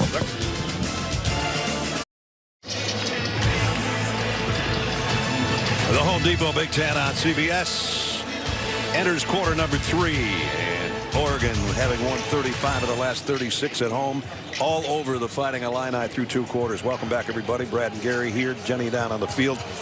Dad said there'd be days like this, I guess, but we said this Oregon team the last couple of weeks getting better and better and better, and they showed that. Well, I think they're legit now. Yeah. They're a legit contender to win the national championship. They're playing good defense. Their quarterback can move the ball against anybody. Got 4 wide receivers, 2 tight ends, 2 running backs. They're a legit contender to win the national championship. The Illini, they got to play fundamental football the second half. Brett Bielema talked to Jenny, and he said, we got to tackle better. We got to block better. Make first downs when it's there. They need to get this feeling good about themselves before they play Minnesota next week. If they come back, get a couple touchdowns, who knows? But right now, concentrate on fundamentals. They'll get the football to start the quarter. As Sappington with the kickoff.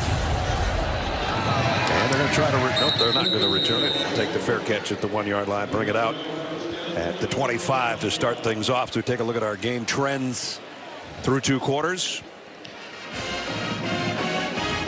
I'm pretty sure it's going to trend towards Oregon. I would probably say you're right. A one-sided affair trending. 363 yards of total offense. Dylan Gabriel's been really good. 4 total touchdowns, 1 on the ground. And Tez Johnson, his favorite receiver, 86 yards and a score. Gabriel can just sit and watch here for a moment. First down at the 25.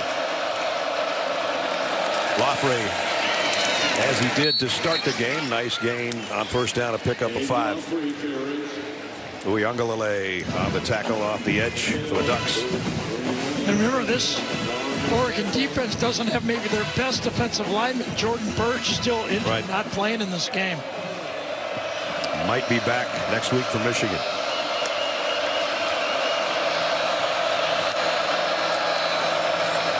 Altmaier, the slant complete, and a first down. Got it to Pat Bryant. Jenny? Well, I asked Dan Lanning what he said to this team. At first, he started with the X's and O's. We can't give up explosive plays. We have to clean up some miscues. And I said, but what do you say to a team when they're up this big? And he said, all right, Jenny. I asked them to close their eyes and visualize how you can be the best teammate you possibly could be in the second half. Do it in an unselfish manner. That's a good answer. Yeah, I like it. You never want Jenny Dell pressing you for that type of answer. That's right. She's a bulldog. She just keeps, you don't answer right, here comes another one right on top of it. Dan Lanning in his 3rd year, tied with Chip Kelly for the most wins through his first 34 games. Looking for win number 30 today. He's only lost once on this home field. Said he lived in 8 different states before he got here to Oregon. How about that? As a rising coach.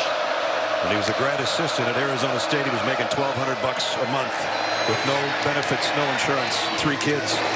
Now he is a very wealthy man. He loves this area. The kids and the family love it. His wife Sophia and 3 boys. I think we're going to get holding on Oregon in the secondary.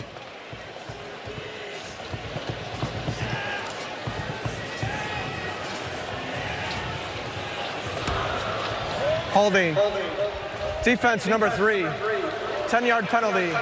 Automatic first down. Brandon Johnson, the guilty party. Let's see if he grabs on to Zachary Franklin here. Got a little bit of him. And he got him 2 or 3 times, I guess. Yeah.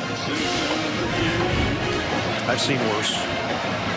When you're up 35-3, you got to be very careful. That's right. First down at the 48.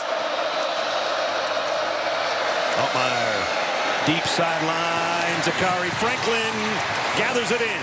Very subtle push off. Nice job by Zachary. Franklin on this one. Veteran receiver. Watch at the end. A very subtle push off against Muhammad. Right there. Right there. Got away with it. Pick up a 44. This is exactly what the Illini needed to open up the third quarter if they can capitalize and score. First and goal at the 8. Josh McCray, the tailback, behind Altmaier in the pistol set. They fake it to him. Altmaier flings it near corner, trying to get his tight end and missed him. Carson Goda a little too far out in front. Usually they think of number 13 down here, Pat Bryant. This time they're going out to the tight end. It would have been a perfect throw for a touchdown, but not quite. Bryant came into this game second in the Big Ten in touchdown receptions. He and Tez Johnson were tied at 7. Johnson has one for the Ducks already. I think Bryant is right here. Well, they move with McCray to the 4, maybe inside the 4.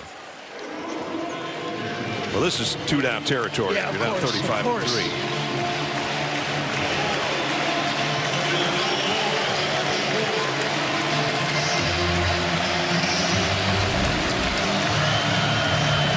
Three points is all in the last game and a half that Oregon's allowed, including that shutout of Purdue, their first since 2012.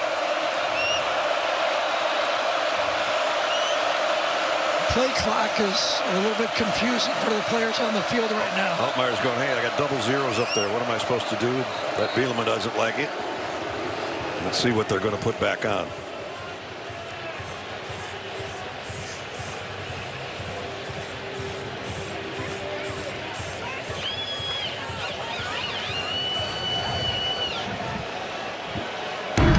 This was an official's timeout. We'll reset the play clock to 25.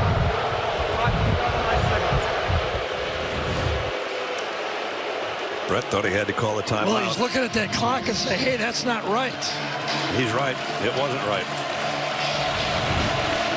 So now they've got it reset. The Illini can huddle. It's 3rd down and goal. End around. Bryant didn't get there. It's 4th down. Rasheen Johnson, who had an interception earlier, made the tackle. And Brett Betchie, the middle linebacker. Watch him get in on this one, too. Good job turning it inside by Johnson, though. Beautiful defense. 4th and goal. As you look down the line, the Illini faithful that made the long trip, hoping for a score coming from the 2-yard line. Josh McCray with Altmaier in the backfield. Bryant in motion. Altmaier looks right, comes back to the middle. It's knocked down en route. Incomplete.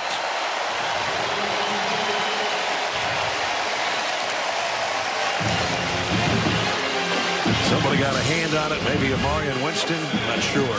Altmaier really had nobody to throw the ball to, and you're right, that's exactly who got his hand on it.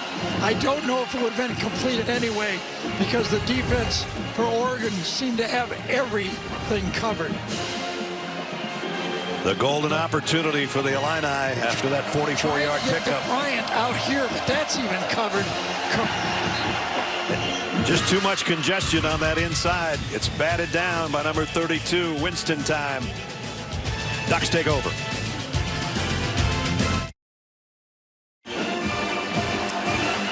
Look at the numbers on Dylan Gabriel in the last 10 throws. 7 out of the 10 throws were more than 10 yards. He didn't only complete them all. He got the touchdown in there. Now, one was backhand, right hand. Right. But look at the yardage on those throws. 246 and 3, and he's run for a 7-yard score. Right now, he's about 4 yards deep in his own end zone on 1st down. And they'll run it and get to the corner and give themselves some room to work, and maybe even a 1st down for Jordan James. I'll tell you, this 1-2 punch now, you know, these two guys come in here and they can get outside at any second. I will have to say this. The Oregon receivers are committed to blocking. That time, Justice Lowe again gets the block on the side edge to spring it for extra yards. James got 9, second down and a yard from the 11. And he'll get that yard and more for a first down.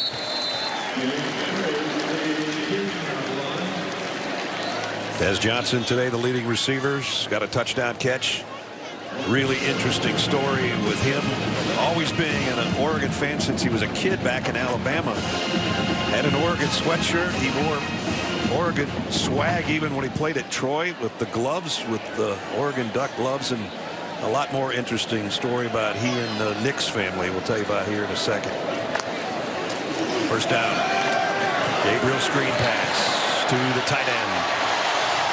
And Patrick Herbert, another big play for him. He had a 19-yarder earlier. He's got another big one here. Pretty good genes in that family, huh? Nice call again by Will Stein, tight end screen. Watch this.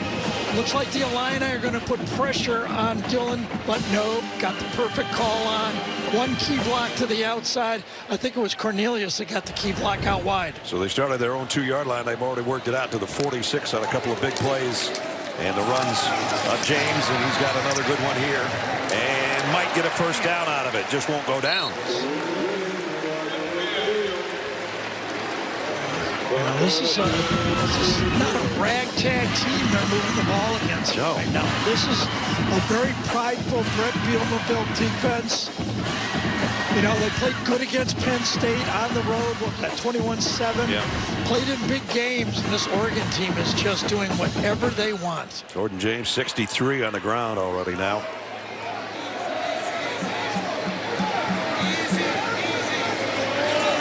You heard him say, easy, easy, changing the play. Jayden Limar in the backfield with Gabriel. He'll get the carry. And he got racked pretty good after a pickup of about a yard by Rosiek. Yeah, they hit him kind of triangled in here this time. Nowhere to go. Help from both sides. It was either going to be Rosiek or Bailey that time.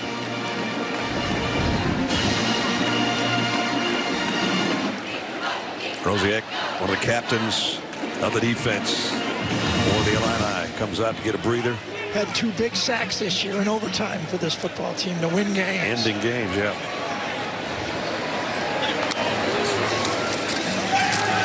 Bootleg, throw down the middle, incomplete, in and out of the hands of Justin Lowe. One of the few misfires, and that was probably catchable. He had to throw it behind because James Kreutz, number 41, see him right there. If he would have let him, that would have been an interception. Good position that time by Kreutz. Even when he throws an incompletion, he knows what he's doing. Well, you can't throw it to the other team. I've tried that. It doesn't work. 5 out of 7. That just means he's got great vision out there. He's not just looking at his receiver. He's looking and blinking in front of the guy to see where the ball's going to go. That ended a streak of 11 straight completions for Gabriel. And now 2 incompletions in a row. Justin Lowe had his hands on it, couldn't hold it, and it's 4th down. 2 really good plays by this Illini defense. They're getting pushed around. Rosiek gets the big tackle. Then Kreutz is in the way of the throw, kind of forces the 3rd and long. So a rarity, a punt coming up. That's Hank Beatty waiting on it for the Illini. Luke Dunn to punt this one. And bounces inside the 5-yard line. You can't do it much better than that. That's not even the starting punter. I wonder if they're going to be able to keep this mojo when they go to Ann Arbor, because everything is working today. Well, we go to break with Truckin' by the Grateful Dead. R.I.P. Rest in peace, Phil Lesh, 35-3.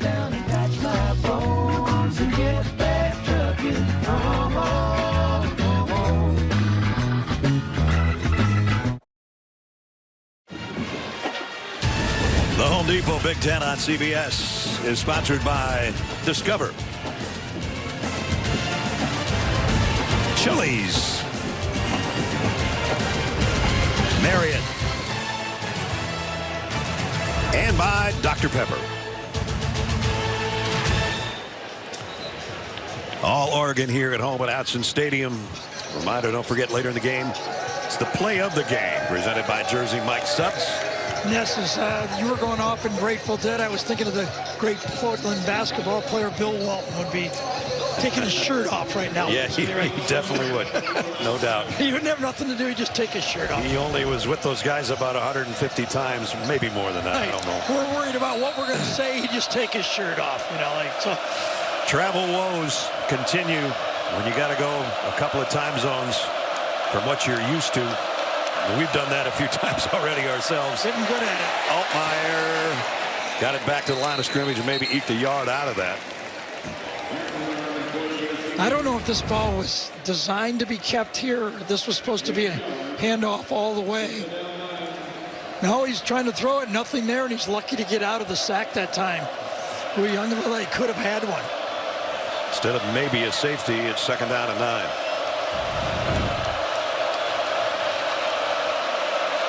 Most of the half yardage came on that one throw to Zachary Franklin of 44 yards. Sidearm throw is to Franklin, and he's going to lose 2 yards. Tosh Lupoi playing one of the few snaps of zone coverage that time.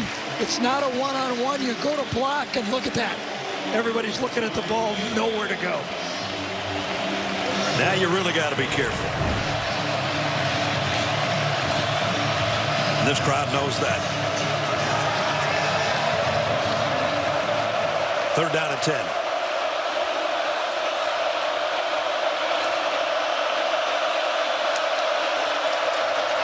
They're going to keep it on the ground. Lafrey, only a couple. They'll have to kick from their own end. That wasn't just too much. There goes the flag, and it's going to be a 1st down. Derek Harmon. Silly. First silly play of the game. It's going to be a punt. At the end of the half, Derek Harmon was doing some jawboning with a couple of the Illini offensive linemen, and he just after the play was over, personal foul, unnecessary roughness, defense number 55, 15-yard penalty, automatic 1st down. Yeah, that one, we love the way you play, but this was just silly. Everyone heard the whistle on this one, and one more turn, and that makes his defensive players have to stay out there for another 1st down and 10.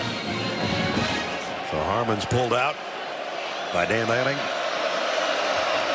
And the possession continues for the Illini. Here's a draw play. It's worked against Michigan a couple of times last week. Khalil Valentine on the carry. Yeah, that Devin Jackson, and you'll see right here, that's enough. You know, this might not be a big deal right now, 35-3, but when we're playing for the championship, you have to control yourself. That was a very calm Dan Lanning, but you could see the intensity in his eyes. Absolutely. It wasn't quite as quiet looking as probably we thought. Flag down. Before the ball was snapped, false start, offense number 75, 5-yard penalty, remains 2nd down. Brandon Henderson, the guilty party. Now, Dan Lanning's been around a lot of great players, especially defensive linemen. And as good as Derek Harmon is, after he yells at him, he might go, but get back in there. Yeah.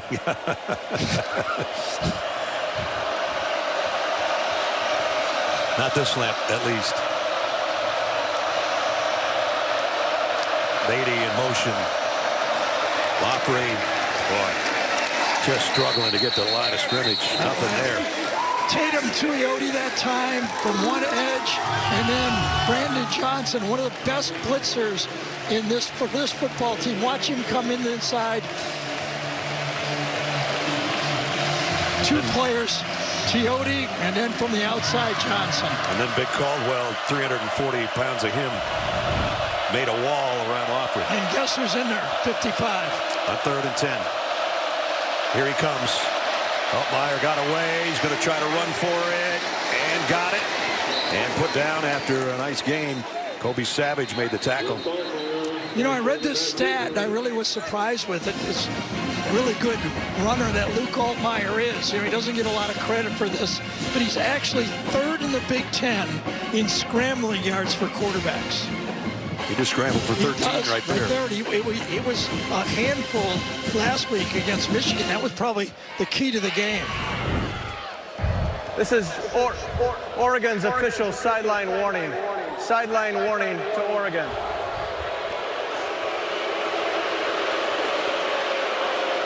So everybody's going to back up a little bit.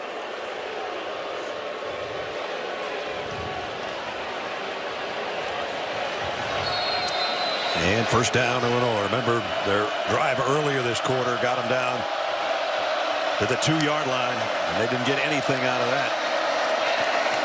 Absolutely have to have some points if they can even get it on the Ducks side of the field here before the end of the quarter. Bryce Boettcher in on the stop on Valentine. Boettcher, an interesting story, comes in as a leading tackler, and he's also center fielder on the baseball team. I mean, how good an athlete can you be? Jeez. You don't hear that. Middle linebacker, center field. No, not really. He's just in the middle of things in both cases.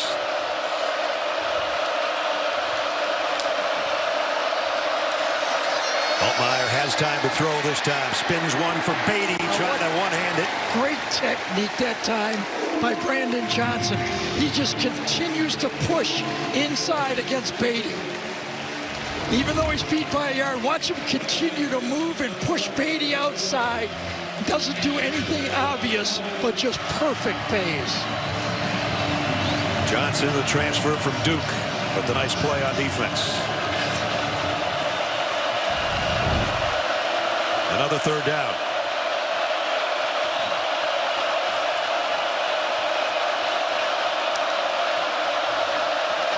Altmaier's got to get rid of it in a hurry. Got it complete. And Josh McCray with his big paw around that, carrying it with one hand, gets the first down. Good job by Luke on this one. It's a hot receiver. Too many people coming. That's an on-block person from the outside. He has to throw hot. That gets a good job at the quarterback in the read. Only the 10th catch of the year, but a good one by McCray. Picks up 18 yards and another first down. We approach the 3-minute mark. Now it's McCray on the ground, and he's still running. They finally get him, but he got about 5 yards out of it.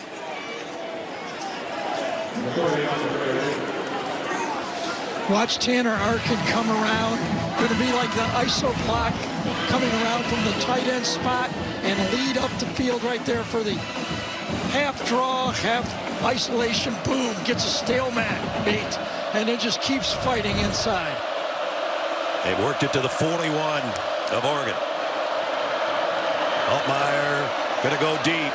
Man there. Broken up at the last second. Zachary Franklin was there, but so was Manning. Yeah, Dante Manning that time. He's got a tough matchup. Veteran players. Zachary knows how to slow down and keep the defender on his back. But he was right with him the whole way. And a little touch on the shoulder pad, but Franklin got away with a little push earlier. It all ends up even. Yeah, subtly. You know, see how Franklin slowed down, tried to keep him back there, but couldn't do it. So the third downs continue on this march for the Illini. 2 out of 3. Going to try to run for it. Nope, he's going to throw late to his tight end, and he should have the first down to Tanner Arkin. Pretty cool play that time. Unbalanced. Kind of a sugar quick huddle, caught the Oregon defense moving at the wrong time, and at the last second he dumps it off to Arkin again. Arkin from our pylon cam, that left foot right there where it needed to be. That's a first down, right at the 35-yard line. 3 receivers to Altmaier's left. He's coming back the other way though. And the throw is on target, caught, and a flag. Bryant made the catch. They may get interference on the play. I wonder if they'll get a push-out by Bryant on the play. Nope, they're going to get him for a grab. So he makes the catch anyway. Well-thrown ball. And remember, this drive should have been over. Prior to the pass, holding defense number 8. The penalty is declined. First down, Illinois. So they take the play, decline the penalty, and Manning was the guy that was covering Franklin earlier, and that time gets the holding call. This is what I was talking about. Let's just do something we can be proud of as we go forward in the season. This is the kind of drive you can say, okay, I mean, we had a bad first half. This drive very sharp for Altmaier. Luke trying to get his team in the end zone here before the end of the third quarter. This throw out in the flat, one-handed by Franklin. Broke a tackle and out of bounds. Oh, he's got good hands. He does. Or good gloves, one of the two. Maybe both. The leading receiver, active receiver in college football, both in receptions, yards, and touchdowns. And this is what the Illini thought they could do in this football game. Quick throws, a little bit of Altmaier running, getting on the edge, throwing those quick passes. They've worked it down to the 10-yard line. Second down and 2. Valentine on the carry. He's got the first down inside the 5. Brett Bielema loves this. Khalil Valentine, the freshman, said he is quick. That was how he described him in the scouting report. As quick as we got. They were down here before and got 0. They've got to have something here. Valentine will stay in at the 4-yard line. Valentine again. His heart's in it if he can get to the goal line, and he did. Touchdown, Illinois. Shoved him over. And right now, Derek Harmon is looking at his teammates and going, my bad, guys. That cost you that whole drive. Khalil Valentine driving and taking some ducks with him. I need help. I need help. Here comes the help.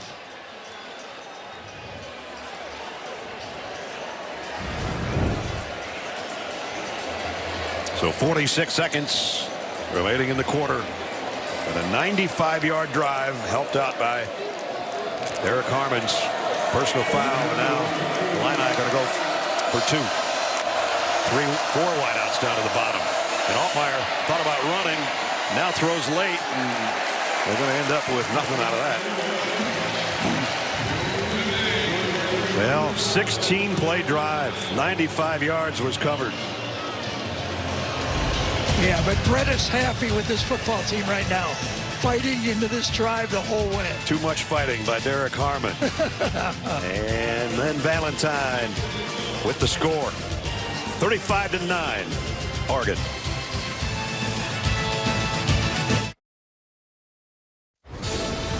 Adam Zucker with a Jeep update. Cal taking a break from the ACC, where they had lost 4 straight by a total of 9 points.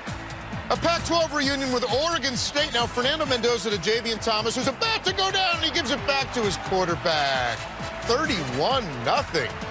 Beavers don't miss the Bears, guys. That's a nifty play. Here it's 35-9 after a long touchdown drive by the Illini. Getting the end zone for the first time today. I don't know that you try an onside kick here with the whole quarter to go, but nope.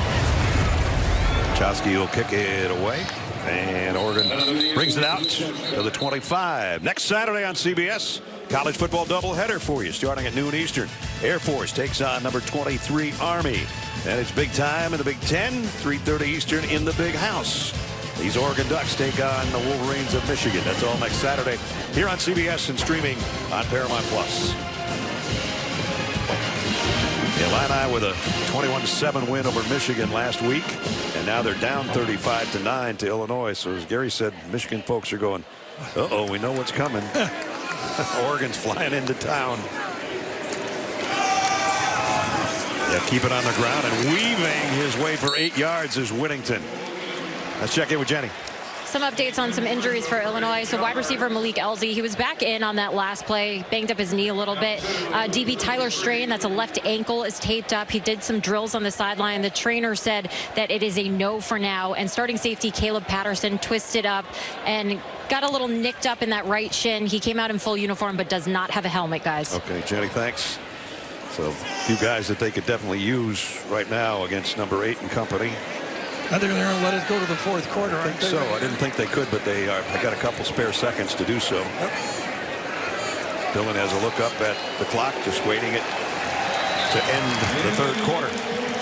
35-9. I can always see the movie, and he goes, Otis, my man. Otis Day and the Knights. going to shout here to take us to the fourth quarter, and so will 54,000 here at Autzen Stadium.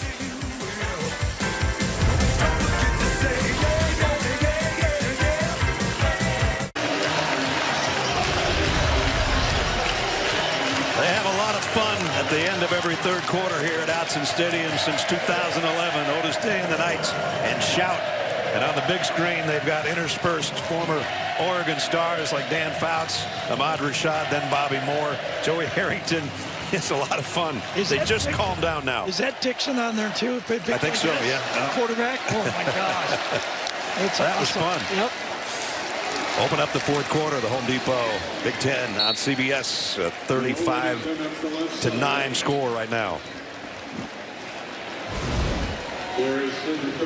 Autzen open in 67. Today's capacity around 60,000. Of course, National Lampoon's Animal House filmed here on location, and that's why we got all the shouting and Otis Day and the Knights, the rest. It's a fun place in a beautiful setting, as you can see, with the mountains and amazing gorgeous trees behind us, across from us actually from where we are. Gabriel loads, goes deep into coverage. It's intercepted.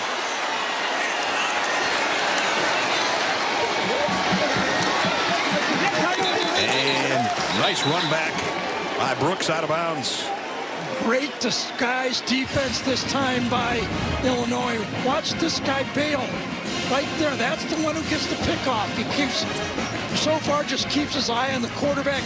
Bails early, but I think it's Turner, right, that ends up bailing right into that play. And so that's the first misfire of the day. Not happy about it. 35-9 with 14 and change to go. Johnny Dell with some more on the great traditions of Oregon sports here.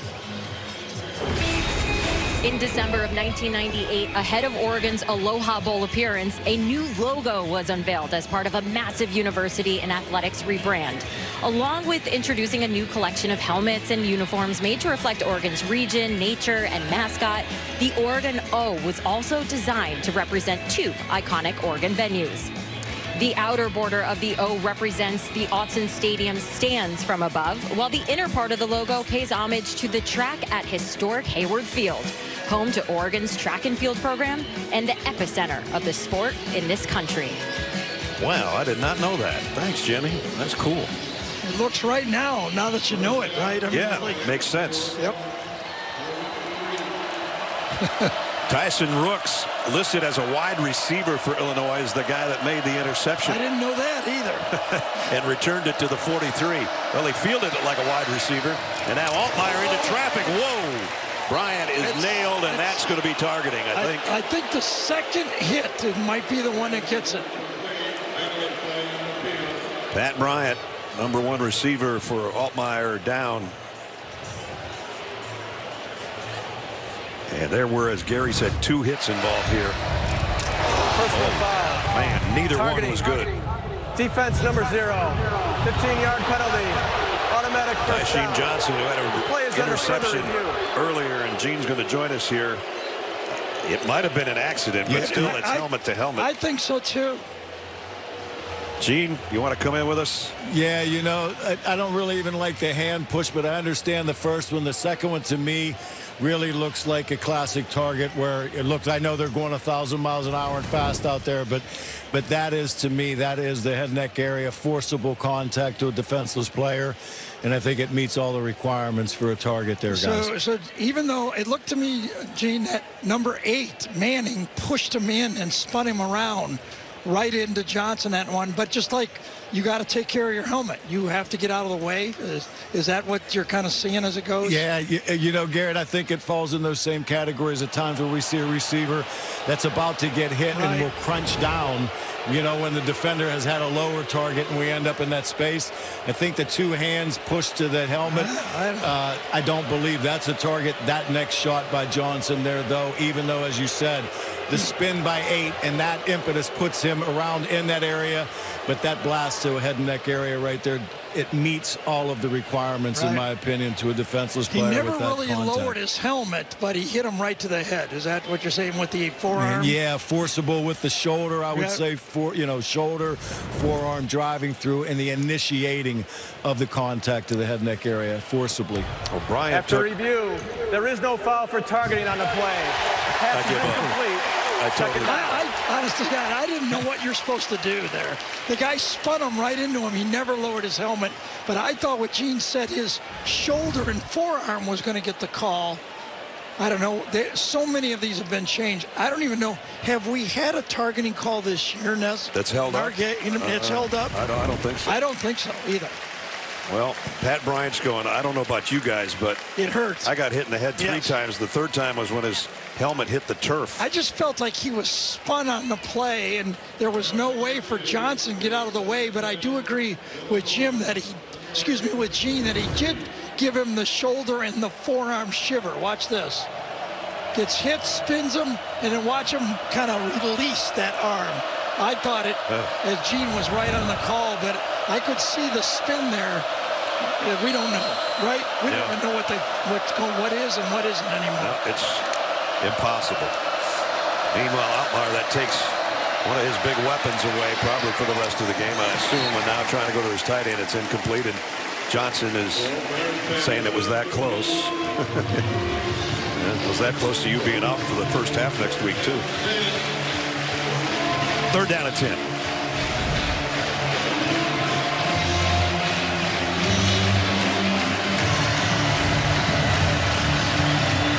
I think they take his helmet away and don't give it back.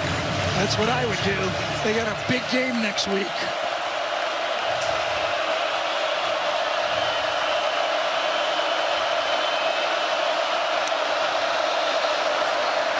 Altmaier throws wide side, got it to Zachary Franklin, and it's a 1st down in front of Johnson. That same field blitz. Brandon Johnson, number 3, coming late from the outside, and Zachary is out of that, and Luke Gable getting rid of that ball before the blitzer can get to him. From our AT&T pylon cam, Zachary Franklin coming right at you.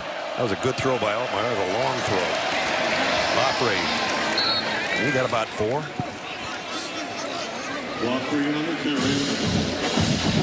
And Pat Bryant's heading to the locker room. His day is done. Illinois trying to cut into this lead. Still 13 minutes and change to go. If they can hit an explosive play. Beatty in motion. Altmaier trying to step up in the pocket. He's not going to be able to. Bryce Betcher with a sack. Yeah, Betcher comes from that middle linebacker spot and just kind of careens off the block and gets him. He is accounted for. I think right here was the key block. It did not come through. Brandon Henderson kind of careens him right into Altmaier. And the 1st sack of the year by Betcher. The local product from right here in Eugene. By the way, walk on. Yeah. He said, I had to drill people in practice just to get a chance to play. And that ball incomplete, intended for Franklin. It's 4th down. Mentioned Bryce Betcher, great athlete, already been drafted, baseball center fielder. Watch this play. Also hit 12 home runs. Pretty good combo.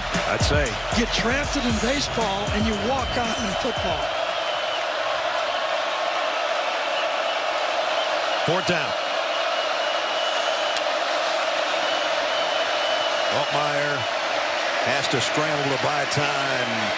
Throws incomplete. And the Ducks will take over. Josh LaPoy went with 2 spies on the play. And ended up getting chased. Watch it. Spy here, spy right over there. Ends up one of the 2 spies, Winston, is going to be the one that runs him out of the pocket and gets him and forces no throw. So the Ducks defense stops any kind of Illinois drive on that one, and they'll take over on offense in a moment. I'ma make you believe. You'll never put my fire till the day I die. I'ma make you believe. We are underway. Tez Johnson cuts it to the outside. Touchdown, Oregon. If this one could be picked off, and it is. Tysheem Johnson with the interception. Gabriel's going to keep it again, and he's going to score on a hurdle. Touchdown, Oregon. A look at our IHG Hotels and Resorts game recap. 275 yards, 4 total touchdowns for Dillon Gabriel. Whittington has looked good on the ground, and a 35-9 score right now. Right now, Gary, if you're Oregon and their fans, you're looking forward. You know it's going to be an undefeated record. This will be the last currently ranked team that Oregon will play. At Michigan, at Wisconsin. Now, that could change if they beat Penn State. Right. But the schedule favors Oregon. 2 road games, but teams that are not ranked. They look like a tough schedule when they looked at it, but now it looks like Oregon can handle it. And, of course, Indiana's undefeated. Penn State playing tonight. And they'll keep it on the ground here out to the 40-yard line as we check in with Jenny Dell. Got to tell you about Tez Johnson, guys. He played high school ball with Bo Nix in Alabama. Bo's dad, Patrick, he was the head coach and witnessed that Tez was struggling a bit. So the Nix family, they welcomed them into his home. Get a good meal, some sleep, some structure. It took one dinner for Tez to realize that he didn't want to leave. A few days turned into the rest of his life. Bo said Tez quickly became a brother. And some foreshadowing for the brothers' future. That first dinner, Tez was wearing an Oregon sweatshirt. The rest is history, guys. Yeah, Patrick Nix and his bride, Krista, brought him in and said, okay, stay for a couple days. And there's the Nix family in a photo. And here they are in person at the game today. Patrick there in the green cap, the glasses. And so Tez says, I was there, had a great meal, I had this nice conversation with the family. And then he said, but I said, did you ever think about sneaking out because you were a late night guy? I said, no. I slept in my clothes for 3 days. I wanted to make sure that I was doing the right thing here. Do you think it was the food or Bo Nix's arm that kept him?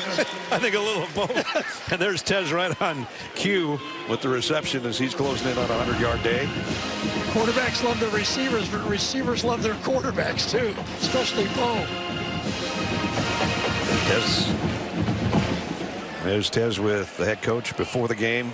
Pick up a 16, and I said closing in on 100. He's got 100. 6 catches, 102 yards for Tez, and a touchdown. Jordan James bangs it inside for a couple. Tez, just a delightful guy that we probably spent a half an hour with him yesterday. Yeah, he was good. He really was. He was a lot of fun. Had a chance to see Bo play when the Broncos played in Seattle. And obviously, they keep in touch pretty much on a daily basis. He said he committed as soon as the coach said and he committed. Yeah. We're interested. I'm committed. Yeah, I'm committed. Said he had the phone away from his ear. Yeah.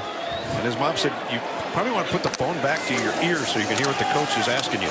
His lifelong dream of being an Oregon Duck came to fruition, and now he's had an unbelievable season so far here. We're only halfway through it. I mentioned back to even when he was playing at Troy, as such an Oregon fan, he had Duck gloves, and so he wore Oregon gloves, but he's playing for Troy. He's got all sets of gloves now. He's good. He comes up with an NFL pair of gloves next week. I don't know exactly where he wants to go. Be like Bronco gloves, right? Yeah, that'd be good. 3rd down and 4. So look behind. Dillon Gabriel set to throw again. And throws on the run, high and wide, incomplete, intended. Evan Stewart thought he was going to cut outside and went to the inside instead. It's 4th down. Pretty cool athletic play that time by Gabriel. He's running, but he still keeps his eyes up, looking around, trying to find that last receiver. Ball just sailed on him. This is probably a good thing, actually, to work with your field goal unit a little bit, because Andrew Boyle, they have 2 kickers. Boyle has a 50-yarder this year, 1 for 2 on the season. This will be from 44.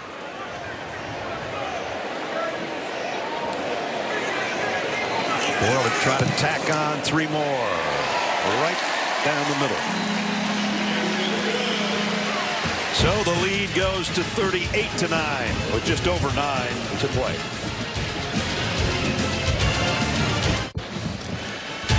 The Home Depot Big Ten on CBS is sponsored by Pepsi Zero Sugar.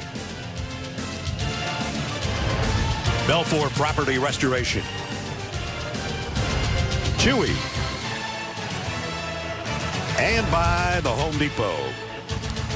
Historic Hayward Field, kind of the center of the track universe right here in Eugene that Jenny just talked about a few minutes ago. We're down to 9 minutes remaining. Have you heard about Georgie and Mandy's first marriage? Probably going better than this game is. You see why the critics call it impressive and a hoot. New episode on CBS Thursday at 8/7 Central and streaming on Paramount Plus. Let me ask you, if you were Brett, would you think about giving your backup quarterback some plays here? It might not be a bad idea to Donovan Leary, who came in and threw a 2-point conversion pass last week. Brett talked a little bit about, you got to keep your backup quarterback happy nowadays. And, what happens if Luke gets hit? You're in a big game down the stretch. Yep. You want your number 2 guy to have a couple snaps. Be an interesting decision. Keep Luke healthy.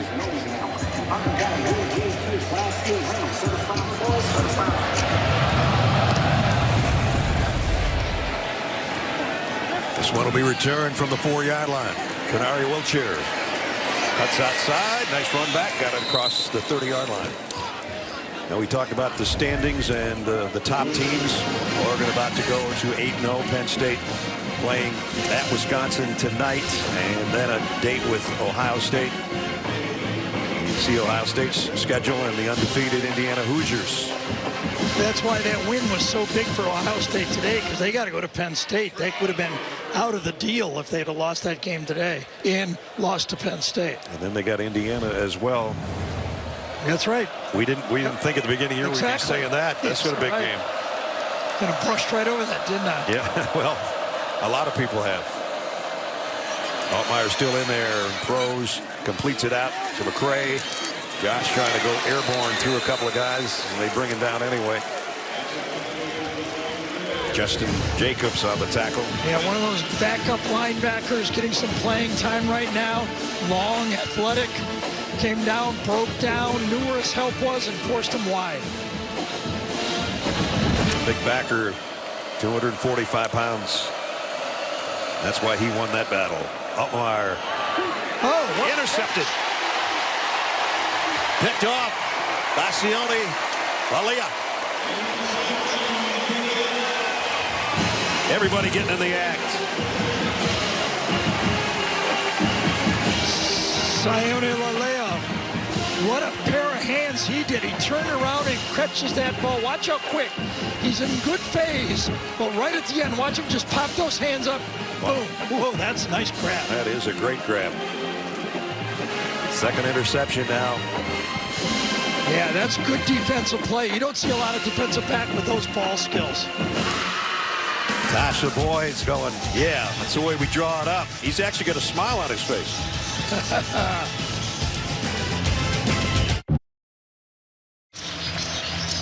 Let's take a look at the Modelo game changer. There's been some game changers on defense for Oregon, including this guy. Mateo Uyunglele, watch him. He does about everything you can do as a defensive end. Burst off the line of scrimmage, shows it right there. Strength, watch him hold up at the point of attack, toss the blocker away and make it, and then the quick pass rush again. One step and almost gets the safety. A complete problem for anybody that's going to block that guy. Of course, his brother, the quarterback at Florida State, got a new quarterback in for the Ducks as the day is done for Billy Gabriel. Yeah, this is where I think college football has to look at this 4-game rule. Dante Moore is the backup quarterback for Oregon, but he's already played in 2 games, and they're trying to redshirt him this year. Just give everybody 5 years. The good players are leaving. Who cares, right? I mean, why count the 4 games? It's just silly. Seems silly to me. Austin Novosad is a guy that's in at quarterback right now. Yeah, they would probably like to give some snaps to Dante Moore, but they might need him later, and they don't want to burn his red shirt. You had about every coach you've ever mentioned that to agree, and they all say the same thing. Exactly. It's like people who make the rules don't talk to the coaches. I'm available, by the way, to talk to I know you are. Dante Moore, by the way, is a transfer from UCLA who probably played a little bit too early there, even though he threw for over 1,600 yards and 11 touchdowns. But he would be the guy if something happened to that guy. Yeah, out of Martin Luther King High School in Detroit, a really highly sought after 5-star player.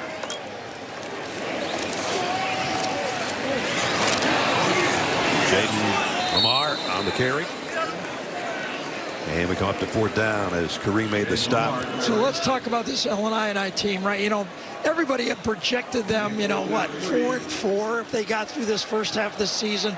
Well, they got 2 losses to 2 really good teams. Right. Now they come back, Minnesota, then a bye, then Michigan State at home. Minnesota, Michigan State at home, doable. And then on the road, Rutgers and Northwestern. I mean, they're staring at a possibility of going 10-2. Yeah. If things improve offensively, and today's just, they ran into a buzzsaw here. Yep. Throw complete and short of the first down. The Illini will take over. So last time they had an interception in the first quarter, they forced the Illini to punt, and this time after an interception, they're going to force a kick again.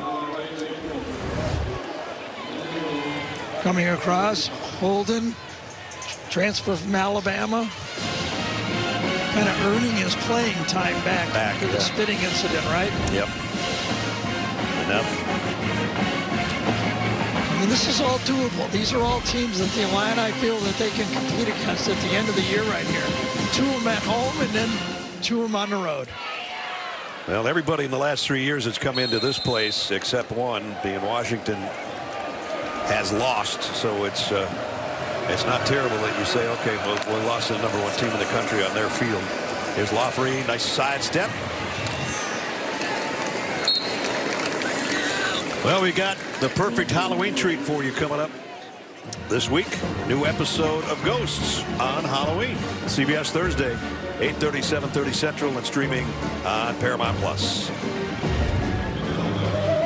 We had the Galloping Ghost last week in our 100th rededication ceremony at Illinois, Red Grange. And we've got Ghosts coming up on Thursday on CBS. And a first down for the Illini here. Colin Dixon on the catch. From the 48-yard line. Lafrey, he's sneaky. He is. A lot of the backups, almost 3rd stringers in there for Oregon, though, up front. Lafrey is an Illinois guy out of Gibson City, Illinois. Picked up 8. True freshman up there, freshman up front. Altmaier down the middle, completes this run. Colin Dixon again with a first down as we check in with Jenny. Guys, I got to give the Oregon Duck some love. It was based on Walt Disney's Donald Duck. So the Oregon Duck was created in 1947 after a handshake agreement occurred between the athletic director, Leo Harris, and Walt himself. Now, when Disney passed, the only proof of the agreement was a picture of Walt in an Oregon jacket featuring an image of the duck. Just enough evidence to permit Oregon to continue using the image. Now, for a bit, they used to have a live duck named Puddles. Some people get confused and called the duck Puddles. It is not Puddles, but now it's just the duck. And Dylan Gabriel said the duck is a badass, living a rock star lifestyle, one that would make Walt proud, that's for sure. Boy, he is, the duck is one active duck. He brings the energy every week, including his ride in on the motorcycle at the beginning of the game. Throw this one in the dirt as Lafrey was well covered. Yep, corner blitz coming from the outside, had to get rid of it. Here's what I was talking about. This is one of those iconic scenes. Yep. Yeah. Everybody's got an entrance, but he doesn't have many peers with that entrance. Leaning in, talking. Do you not have to wear a helmet in Oregon to ride a motorcycle? I don't know. Or if your head's big enough, you can. If your duck head's big enough, you don't need a helmet. Altmaier, plenty of time. Throws to the end zone. Oh, almost caught. It was tipped at the last second back there defensively. Same guy. Laleo, number 13, again gets his hand on it. Sione, and tips it away this time. Oh, and Collins almost could get it and put a foot down, but not quite. Nice play. Yep, good hands again. Good ball control for that young man. He's got a bright future. And Luke's going, oh, man, I had him, I thought. 3rd down and 10. By the way, he goes 6'4" as an outside corner. 2 interceptions today for Altmaier. No touchdowns. Still looking for one. He'll try it with his feet here to get the 4th down to be about 4th and 5.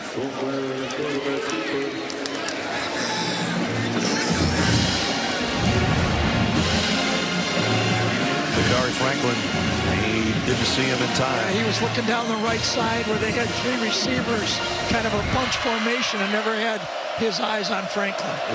Illinois came into the game 6 out of 10 on 4th down conversions. They're 0 for 2 today. Here's their 3rd attempt, maybe. Wow. Just a shove. That's not a backup or a Mari Washington. That's Washington. He is quick, isn't he? 320-pound sophomore. Just gave him a little love shove. That is some sack. Watch this. This is strength. Boom. Oh, man. Yeah, that is one explosive football player right there. So the Ducks will take over again with 3.5 minutes to go and a 38-9 lead.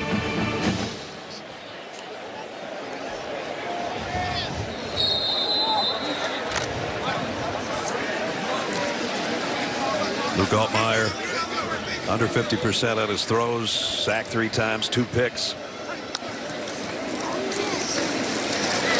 Right up the gut. Big run here. Jay Harris.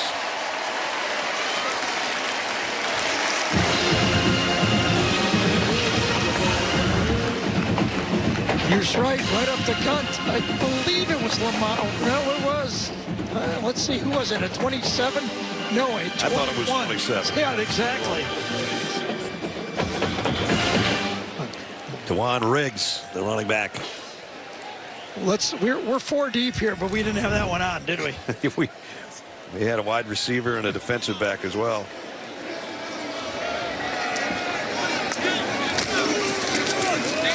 Go right back to him.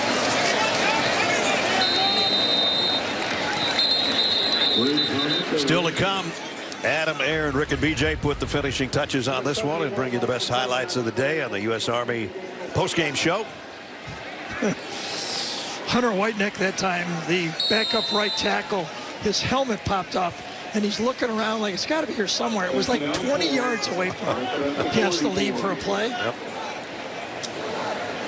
So a lot of second line guys getting a look here. A little over 2 minutes to go. That's the big difference, really, from when Dan Lanning got here to now. Yeah. Is the offensive and defensive line depth. And that's what you build when you want to be a championship team. He knew that as defensive coordinator at Georgia and when he was at Alabama under Nick Saban. Remember his first game as a head coach, 49-3 to Georgia. Yeah. He looked out there and go, we don't look like that, and if we're going to win, we got to look like that. And that's how he's built the team. And now they're looking like that with 2 minutes remaining in what will be their 8th win of the year here in a couple of minutes.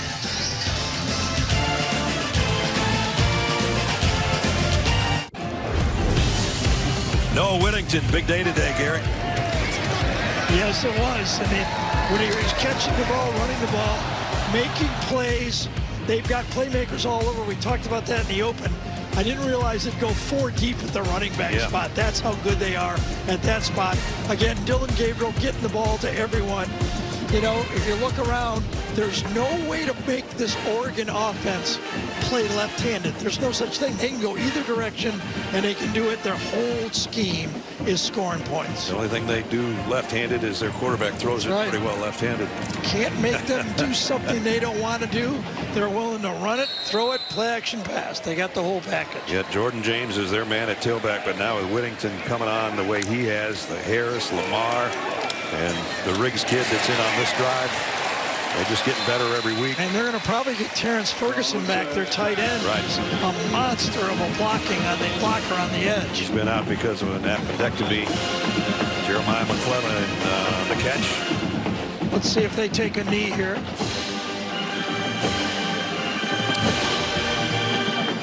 Going to actually stand in the huddle. And watch the play clock go down. Yeah. So one interception today. Otherwise, that guy was almost perfect.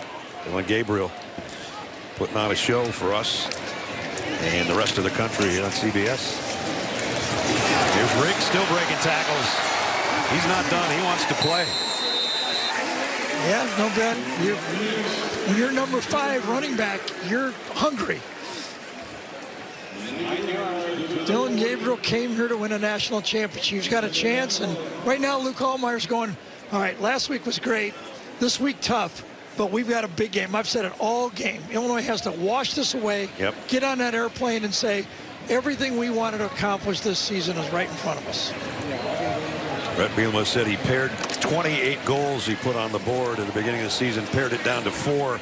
He said we kind of got one of them so far. We got 3 to go. And Jenny said, what are the other 3? He said, I'm not going to tell you. Right. So the goal, as Gary said, next week is to come back and rebound from this and just kind of get rid of the taste in your mouth and start all over again.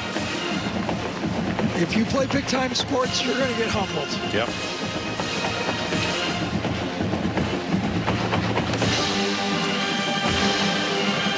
So we got one play left. We got a guy down for the Illini right now. Malachi Hood, I think, is, oh no, it's Barna. Joe Barna. Well, we'll update the standings for you. We did this 3.5 hours ago, and now we can kind of complete it with the exception of Penn State and Wisconsin, Indiana and Oregon. Both 8-0, 5-0 in conference play. Penn State and Wisconsin have a date tonight. Ohio State survived their game with Nebraska to go to 6-1. And then you see the rest of the top 9 of 18. That Wisconsin team is really coming on, aren't they? Compared to when we saw. I know. Well, that was the first start for Braden Locke that started that game. Yeah. But, you know, they've really put it together, and very proud of the Badgers. That not an easy place to go and win if you're Penn State. So Dan Lanning is 30-5 through 35 games. He's got the #1 team in the country, and they looked like it today.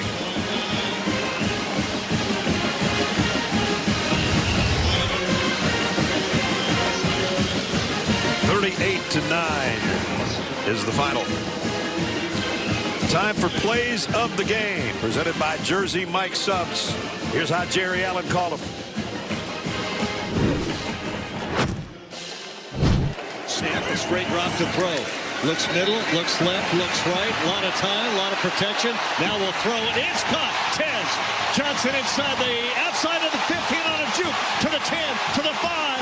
He got to the pylon. Touchdown, Tez Johnson. Touchdown, Oregon. Here's the handoff. There's Whittington up the middle. Buster 5, 3, 2.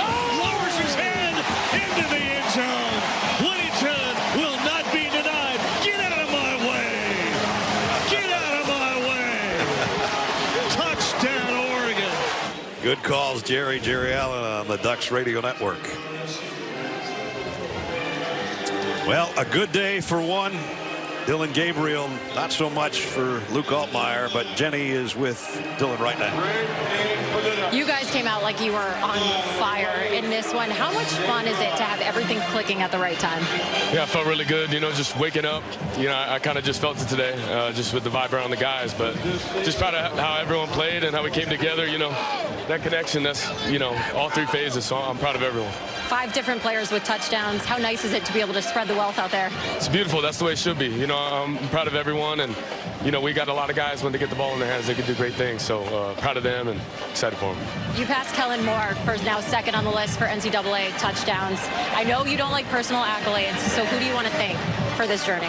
Yeah, just not a big individual accolades guy. I'm chasing wins, you know, and I think that's the most important thing. You know, I got a bunch of guys that put a lot of time and effort into it, and I'm blessed to be a part of it. So congratulations on a great win. Thank you. Sometimes when you're chasing wins, all those other things come along with it. That's for sure. They're coming along with it for Dillon Gabriel for sure. Happy crowd here at Autzen Stadium. Oregon's perfect at 8-0 and number 1 in the country with a bullet. That's going to do it for Gary Danielson, Jenny Dell, Gene Steratore, our entire CBS crew. Brad Nessler saying so long from Eugene. Final score 38-9 Oregon. Tonight on CBS begins with The Summit, followed by Ghosts, then a new episode of 48 Hours. We'll send you back over to Adam Zucker and company for the U.S. Army postgame show right after these messages. We'll see the Ducks and the Wolverines next week.